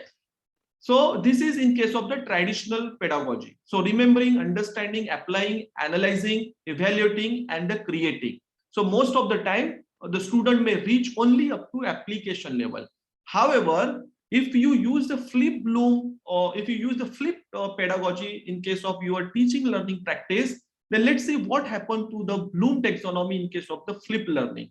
So in case of flipped learning, before the class, you have given all content to the students. You might have given your own recorded session, maybe some reading content to the student. So the remembering and understanding, it is assumed that students are doing before coming to your class. Or you can do in other way also. Suppose if students are not habituated to study, to go through your content that you have shared before your class, then in class, classroom itself, you can give that content. Okay. So students can going through that particular content. Then during the class, you can plan certain activity to ensure that the level of learning can be raised at application level and analysis level. And there is also opportunity to take the level of learning to the evaluation and creation level. But when I have implemented flipped learning session in my classroom, I have observed that especially in case of the theory session, we can take students learning up to application and the analysis. Because theory session, it is very short, there is no much time it is available. So level of learning can move up to application and analysis level. Whereas in case of the practical session, you can move up to analysis and evaluation level. Okay, but still creating portion, it is very difficult in case of practical session also. But if you take some project, so that is called project-based learning, where you give some mini project related to your course. Okay, or if you give some major project also, then in such case, you can take students learning up to the creation. So the flip learning, so whatever you want to teach to the student, that you are given well in advance. During class, you are performing certain activities. Okay, and after the classroom, the students, they use their thought process. Okay, they imagine, they use their ideas. Okay, so but this can be the long-term activity by using the project-based learning, so that level of learning can be taken towards the evaluation and the creation level. I hope this flip Bloom taxonomy is clear to all the participants. Now let's see what are the practical aspects of the flip and blended learning. So when you are planning your pedagogy by using the flip learning, here most important thing, it is the advanced planning, right? Like cooking khichdi, it is most important as compared to serving the khichdi. Serving khichdi, it is very easy, but cooking khichdi, it is the challenge. Now that you need to cook, so that is called as the planning. So planning of your instruction, pedagogy, and your activities. So you need to, in advance, you need to do the alignment of the activities and resources with the learning outcome. So you need to plan activities, certain activities well in advance, and you need to align that with your outcome, because every session there is the outcome and you need to achieve that particular outcome, that is called as the topic learning outcome. Okay, so you need to align your activities with that particular topic learning outcome. Then you need virtual platform for sharing learning resources and for taking of some follow-up work. For example, if you are given the assignment and that student has to submit at the end of the class, then there must be the platform where student can submit the assignment and you are responding back to them and you are measuring their level of the learning. So virtual platform, it is needed. So we'll be discussing that also in a detail. There is need of some activities. Now, what activities can be planned? So the PLA, it means post-learning activity, which is very important for part. So you can plan for the group activity, you can plan for the discussion. The very good way of the post-learning activity to ensure learning is happen, it is think, pair, share session. It is very favorite. It is my very favorite activity, and most of the students, they engage nicely, especially in case of think, pair, share session activity. So you can conduct think, pair, share and doubt solving session in case of the classroom. You can also conduct the fun quiz where the students take more interest, they remains engaged. Okay, so that can also be possible. You can give the activity sheet to the students. I will also show you some sample activity sheet, and you can also give the workbook that can be submitted by the student at the end of the class or at the end of the laboratory session. So these are the few practical aspects of the flip and the blended learning. These you need to plan well in advance. Okay, so hope it is clear to you. So first you are asking the question, so you need to also prepare for good questions especially at the level of the analysis. So most of the time, you can frame this question well in advance. Suppose in case of the pharmacy, what we are doing, I am putting forth some complex case study to the students. Like, for example, the woman is the pregnant, suffering from the convulsion. Phenytoin cannot be given to that woman because she is phenytoin, it is teratogenic in nature. It may badly impact the growing that child in the mother womb. So this type of challenging question you can pose to the students and let students think and come up with the right solution. So this is just one example. Likewise, you can give n number of activities and you can plan with reference to your own subject, because many activities are relevant to your own subject. So you can plan those activities, you can give those activities to the student. Student will think, they will discuss with each other in pair session, and when they share their experience, those experiences are so rich that sometimes as a teacher I learn from them, because my knowledge it is limited, but when they discuss together, they open up the new dimensions, and those new dimensions they are sharing in front of entire class. So it really takes the level of learning at the higher level. So this is about the planning of the flipped learning and blended pedagogy. I will be now sharing with you a few case studies. So what I'm doing, especially with reference to my class. So first I will be sharing with you the flipped learning lab activities. So especially in case of our offline teaching, it become more interesting. However, in case of online also, there are different means and ways to make your teaching more interesting by using different technological platform. So these are few images that I have posted. So these images were of the class that I have conducted before the pandemic. So you can see the students after think, pair, share session, they are presenting their ideas in terms of the skit. Sometimes only single person giving the presentation, out of maybe 2, 3, one can be the leader and he's presenting their ideas on behalf of the students. So that can also be done. This is the group activity that you can see is the students are doing in the classroom. So here the task, some challenging tasks you can give to the students. The student in the group of 4 to 5. So this is basically the group member learning design, where there is collaborative learning also. So students, they learn from each other. They take opinion of the other students and they put their idea in terms of one simple chart, and that chart they have to present at the end of the session. So this is the group member learning design that also I will share how we can conduct this through online mode. So that also we'll discuss in today's session. Then self-paced flipped learning theory class, I will give some glimpses of my theory class, how I am conducting in the self-paced mode also. And then blended learning with one technological platform, that is TED, which is also a very good platform. So these 4 case studies we'll discuss in today's session. So first we'll go ahead with the flipped learning lab activities. Just give me a time, I am sharing the lab activities with you. So hope my this Google Classroom, it is visible. Yes, sir. Okay, thank you.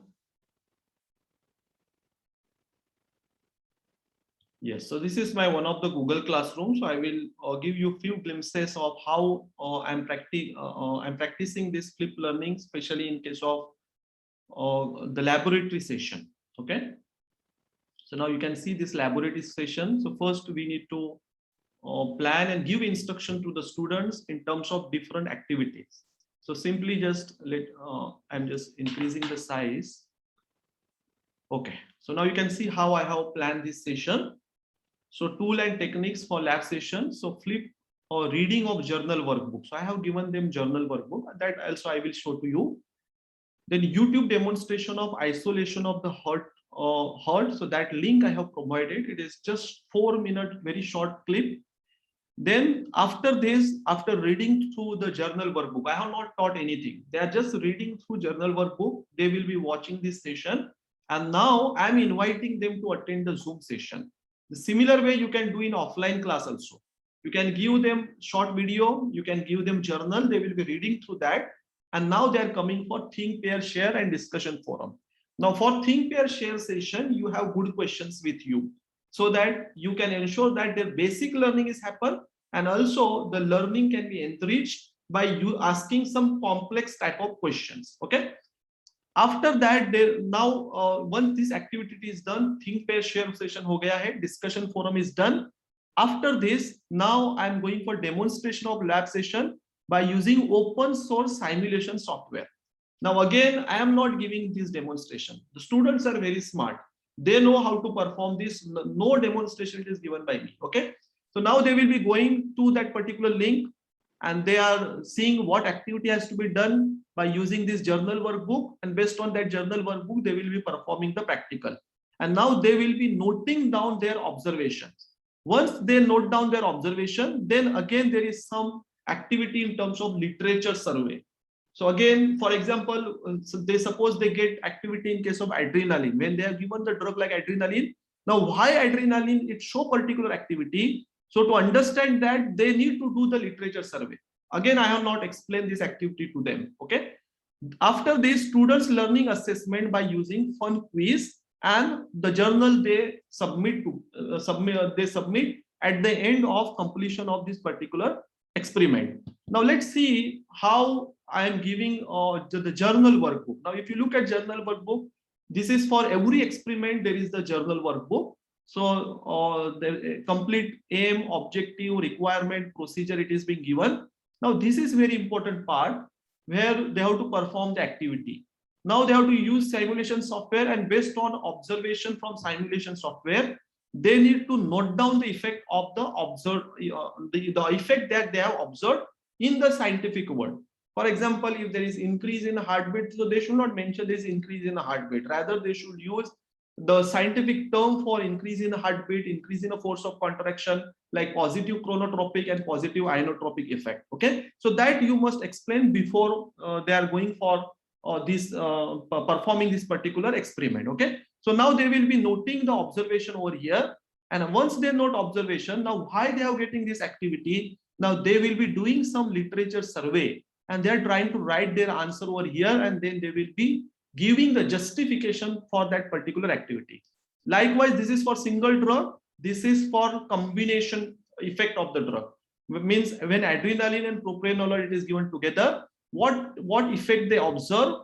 Okay, and based on literature survey, okay, how this activity it is justified, on which receptor it is acting, what type of neurotransmitter it is released. So everything they are doing the literature survey, and then they are submitting their assignment.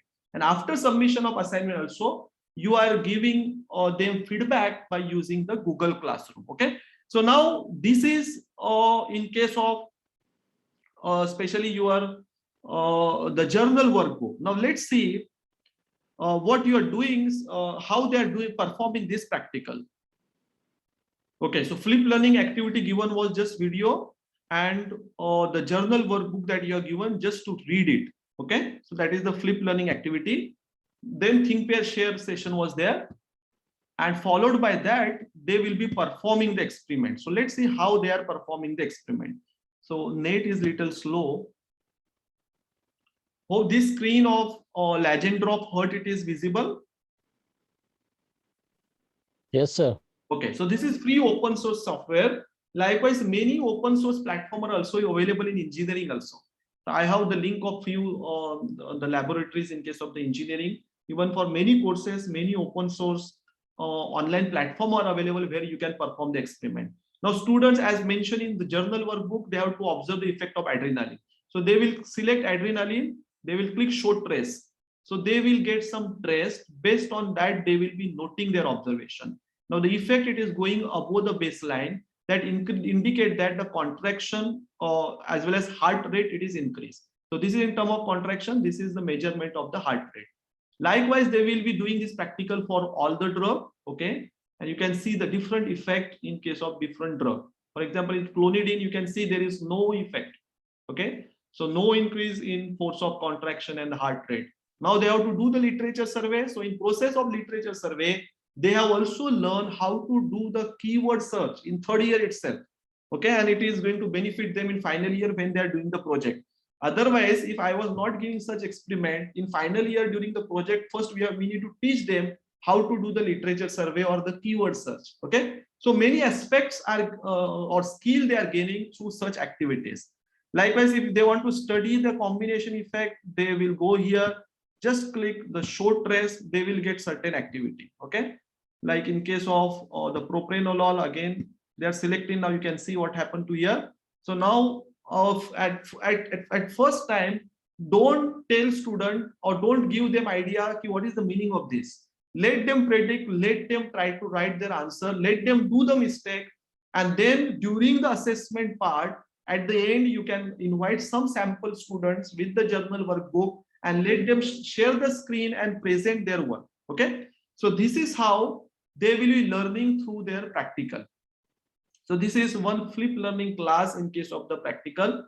Likewise, I will show you a few more workbook or sample workbook how we are giving in case of the practical or laboratory sessions.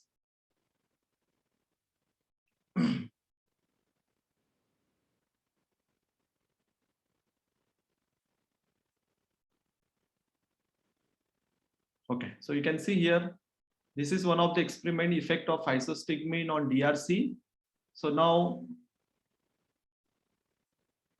here not just we have given the journal workbook, but we have also given the worksheet. So now you can see the Excel sheet has been given to them.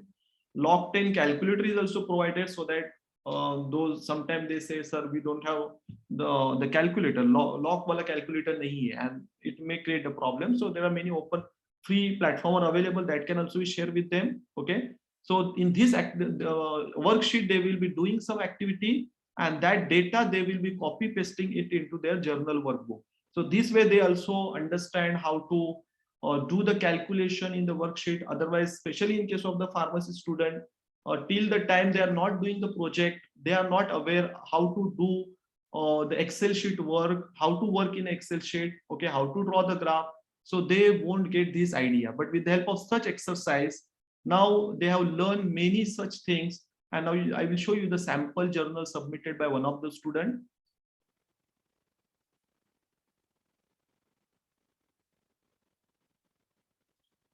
So through the Google platform, that is Google Workspace, they have submitted this journal assignment. Now at the end of this practical, they have submitted assignment. Now you can see they have copy pasted just that table from the Excel sheet. They have calculated whatever activities has been given to them. Okay, then percent response they have calculated. They have also drawn the graph. Okay, and at the end they are writing the result. So generally when they write the result, you tell to them, let them write result in their own word. Let them write conclusion in their own word. And upfront you inform to them, don't copy paste your conclusion from the internet. Okay, so they will be writing that, and that writing skill of the student can also be improved. Okay, so this is in case of the practical session. I will share one example of theory class also. A very simple activity I have been given. So I have made this video recording of just 28 minutes, and that I expect that students should watch. Now, what activity I have given? I have given them 2 quizzes. So quiz 1, after watching particular session, like for example, a student have to watch this session from time 0 minute to 15.40 minutes and post your roll number in comment box. Second activity, complete part 1 of self-assess Google quiz. Now, after attending this quiz, student will immediately get the marks. And I will also come to know that how much is the student's level of the learning. Okay, so that is the activity 2. Activity 3, again, they have to watch session for particular time and then complete part 2 self-assess Google quiz. Now, these are the activity they are doing. Suppose if it is 28-minute session, and if they are doing this activity and they take 40 to 45 minutes to perform this activity, then last 10 to 15 minutes you can use for think, pair, share session. So first 40-45 minutes, the students are doing this activity on their own, and last 10 to 15 minutes, you are calling those students on the screen, and now once again, you involve the students in the process of the discussion. So this is one more sample case of theory lecture by flip mode. Okay, let's see one more activity, that is I have mentioned about the TED-Ed. TED-Ed is also very good platform, especially in case of the blended learning. So now you can see this lesson, which is on sedative and hypnotics. Okay. So now student have to perform, and this is the standard template in the TED. So it is the free platform. You can also create your own blended learning session by using TED. So first activity, the student has to watch. Okay. Then student have to think. So in the think, student have to give the quizzes. So now you can see after watching particular content of the session, or what generally students are doing, they see first part, first they see the think part, and they see which question has been asked in the quiz. Okay, and accordingly they will start attending it, and once they come to know the answer of that particular quiz, they will first give the quiz and then again go ahead with the video. Some students are doing this way. Some students, they completely first watch the session, take the notes, and at the end they try to recall by using the quiz. So that is basically the very good way of in case of the think portion. Okay, so you can ask quizzes. So generally I'm giving them 10 questions in case of, at least in case of one session. Okay, so 28 to 25 minutes of my own recorded lecture. Then there is the think session. In addition to that, there is one provision that is called as dig deeper. So what is dig deeper here? If you feel that your lecture it is not sufficient to ensure higher level of learning, then some additional learning material you can provide to the students, and student can go through that content at home. Okay, and when they're coming to your session in next lecture, you can see that the learning is happen. Okay, so such content can be given. For example, here I have given them like, dear student, here's food for thought on understanding commonly prescribed benzodiazepine. Caution advice, those who are interested can go through this interesting article after your class. So most of the time advanced learner, we have witnessed, they go through, they are really going to this content, and when they come in lecture in next time, they are also coming with some questions. Also there is provision for the discussion where student can post their comment, and you can also reply back to their comments in case of the discussion part. And finally, you can just write your concluding portion, and concluding note you can write like, I'm generally writing, hope you understood the session. Muddiest point, the point not understood, if any, then it can be posted in a YouTube comment box for more personalized help from your teacher. But before doing that, it is highly appreciated if you revisit, rewatch content that you have not understood. Kindly fill this form to give attendance and feedback to today's session. So for every session, there is feedback. Now I will show you one sample feedback, how I ensure the learning is happen by using the feedback template. And we also have provision to collect their muddiest point, so that that can be the point where you can initiate discussion of your next session. Okay. So we are organizing most of our content, attendance, and everything by using Google Workspace. So our afternoon session, it is very important. It will help you to know how you can organize your content.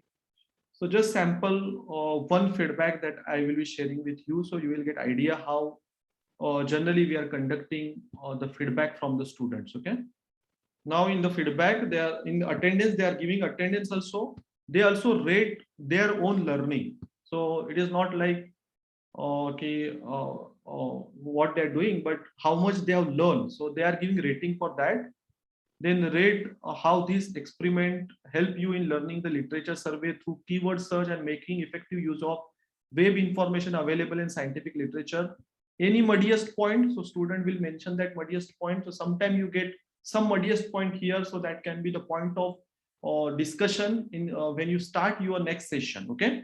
And also suggestion and feedback, if any, especially in terms of what knowledge, skill that students have gained through this particular practical. So every practical, there is we are taking the feedback from the students. I am taking feedback from the student. Students rate their level of the learning. Okay. So this is about the theory practice session we have seen. And fourth case study, it is related to member learning design assignment, that is pharmacotherapy case study workshop. Okay. So this is also group one of the activities that you can give. So what activity I have given, just you can go through this.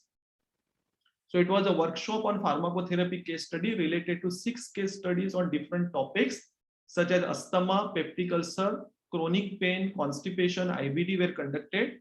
As a part of workshop, students were divided randomly into 6 groups with 1 team leader and 2 team members in each group. Now, in case of workshop, the case study workbook, so that was given in the form of Padlet sheet. So I will show you, I will just giving you glimpses of this sheet, whereas hands-on training on all these platform will be conducted separately, maybe in the next our Train the Trainer series session. Okay.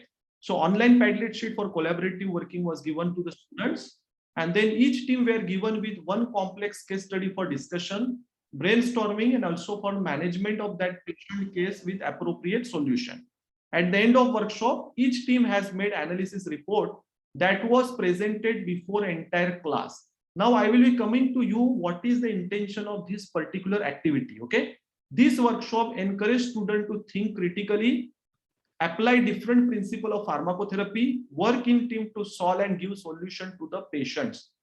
Presentation and question answer session helps students to improve the confidence and also presentation skill. Okay. Now, if you look at this, as Dr. Magar has mentioned about program outcome. Now, since it is complex case study and when they are solving it, then program outcome 1, that is pharmacy knowledge, likewise engineering knowledge. When you give complex problem to them and when they solve it, so they are using the highest level of knowledge that they have. So mapping of this activity with PO1 become very high. Likewise, PO2, it is related to planning ability. Since they have to complete this assignment, submit it in the form of the team, the time it is also being given, so they have to plan it. So the planning ability it is mapped, not at high level, but up to certain extent, maybe at the M level. Okay. PO3, it is related to analysis, since this activity involve critical thinking, application of different principle of pharmacotherapy. Okay, so it is up to certain extent mapped with the PO3, since this is a group activity and 1 person leading the activity. So it mapped with the leadership skill, that is PO5. Likewise, since at the end they are presenting this content and they are giving the presentation, they are responding back to their colleagues' question. So it is also mapping with the PO8, that is related to communication skill. So this is the single activity in conducted in the class. It is mapping with other PO which are non-technical as well. Okay. Otherwise, these PO are difficult to map by using simple traditional teaching pedagogy. Okay. So I hope this case study will be useful to you. So let me come to the conclusion part of this session. And before that, we'll also see about one more platform that I'm using generally. Okay, I'm sorry.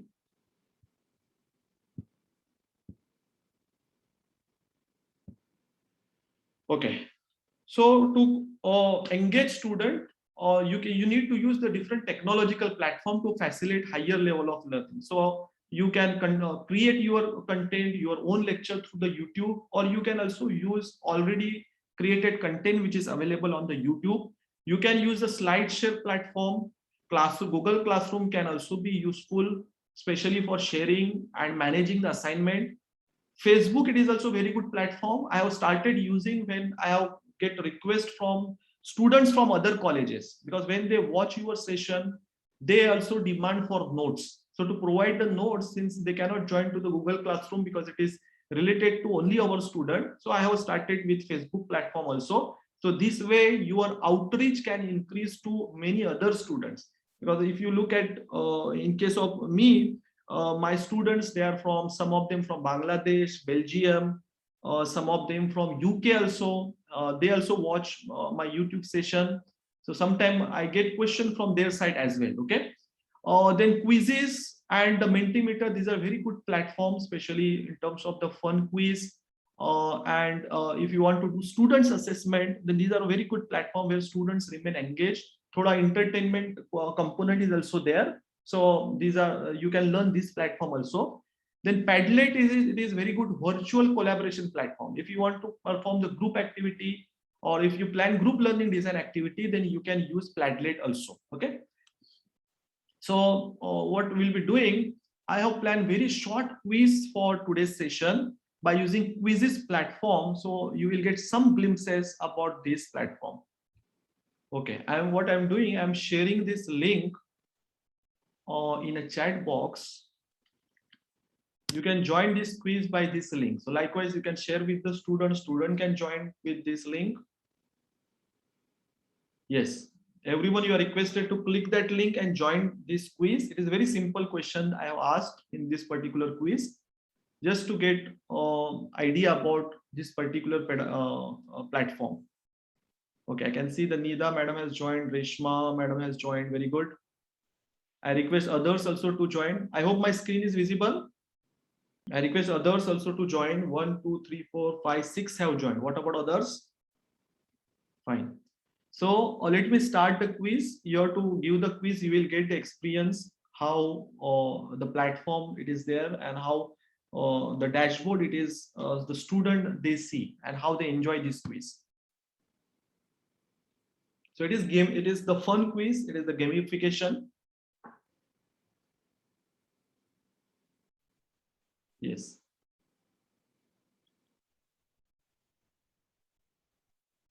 So those who give answer first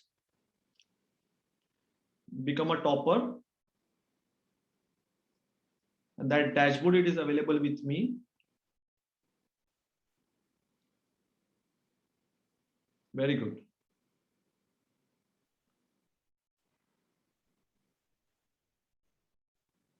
Okay, Samreen madam, I think one question for you to answer. Fine. So I can see now everyone has given the answer, and you can see everyone, I think most of them, their answer it is correct. No one has given the wrong answer. Okay. So now at the end of the quiz, you can see who is first. So Nusrat Jahan madam is the first score, or then Rehan sir, and then Nida madam, she is third. You will also get class accuracy. So this way you can also measure the efficiency of learning. So most of the case, you, in case of the theory class, the efficiency of learning go to 95%. 90 के above आपको लाना आपका target कीजिए. So that ensure that learning is happen. Okay. So now you will also get a report. Now suppose if someone has given the wrong answer, now you can trace out that student, maybe why he has given that particular answer wrong. Maybe he having some reasoning, and you can try to clarify their doubt. Everyone has given, if everyone has given the right answer, then no issue. You can just end the quiz, and that is the good plus point that student have understood everything, whatever you have taught. So this way you can use the Quizzy platform. Okay. I have planned one activity to get you a flavor about the group member learning activity, but I think we are running short of time. Or maybe this activity can be conducted in next subsequent training session. Okay. So thanks for watching my session. If you have any question, then just let me know. Sir, how to create this quiz session? Okay. So this quizzes, I think Padlet session and all this technological platform. No, now since in 1 hour it is not possible to give you demo of all these things. What we'll be doing, we'll be planning one more train the trainer session, maybe in next month, or maybe we'll plan it at the end of this month, and there you can get hands-on training. It is the detailed training. The quizzes ka training hai, Padlet, this detailed training is there. YouTube, we have module for that. So, and we have our internal faculty member who give this training. So we'll conduct that particular session in detail. Okay. Because today's session it is just planned with intention to give you introduction and just give you glimpses of what can be done, especially in case of innovative pedagogy, how we can use the different technological platform to create interest. So to create interest, we have conducted today's session. Then follow-up session, you will have detailed training. Any other question? Fine. If no other question, then I think Professor Tayyab, please give closing remark and give further instruction for next session. All right, so thank you very much. Thank you, Professor Abusufyan Shaikh, for your interesting, informative, and interactive session by sharing different tools like quizzes, Mentimeter, Padlet, and strategies engaging the students. And for all the attendees, please don't worry. It will be too much to get everything done in this one-day workshop or webinar. So we have series of sessions planned for next next month, even by the end of this month, like Professor Abusufyan talked about. So it will be covered. So thank you very much, Abusufyan sir. And this is now the time to break for lunch till 2:30. Please be back till 2:30. And we have very interesting and hands-on session. And do use your laptop or desktop. If you don't have, please ask someone to arrange for you. Or you can come here in the language lab on first floor if you are available in the campus. And you can use the desktop here. Meanwhile, you can log in through your cell phone if you require. So please take a break till 2:30 and be back at 2:30. We have another interesting and hands-on session by Professor Tabriz Khan from computer engineering. So we can break now. Thank you very much. Be back at 2:30.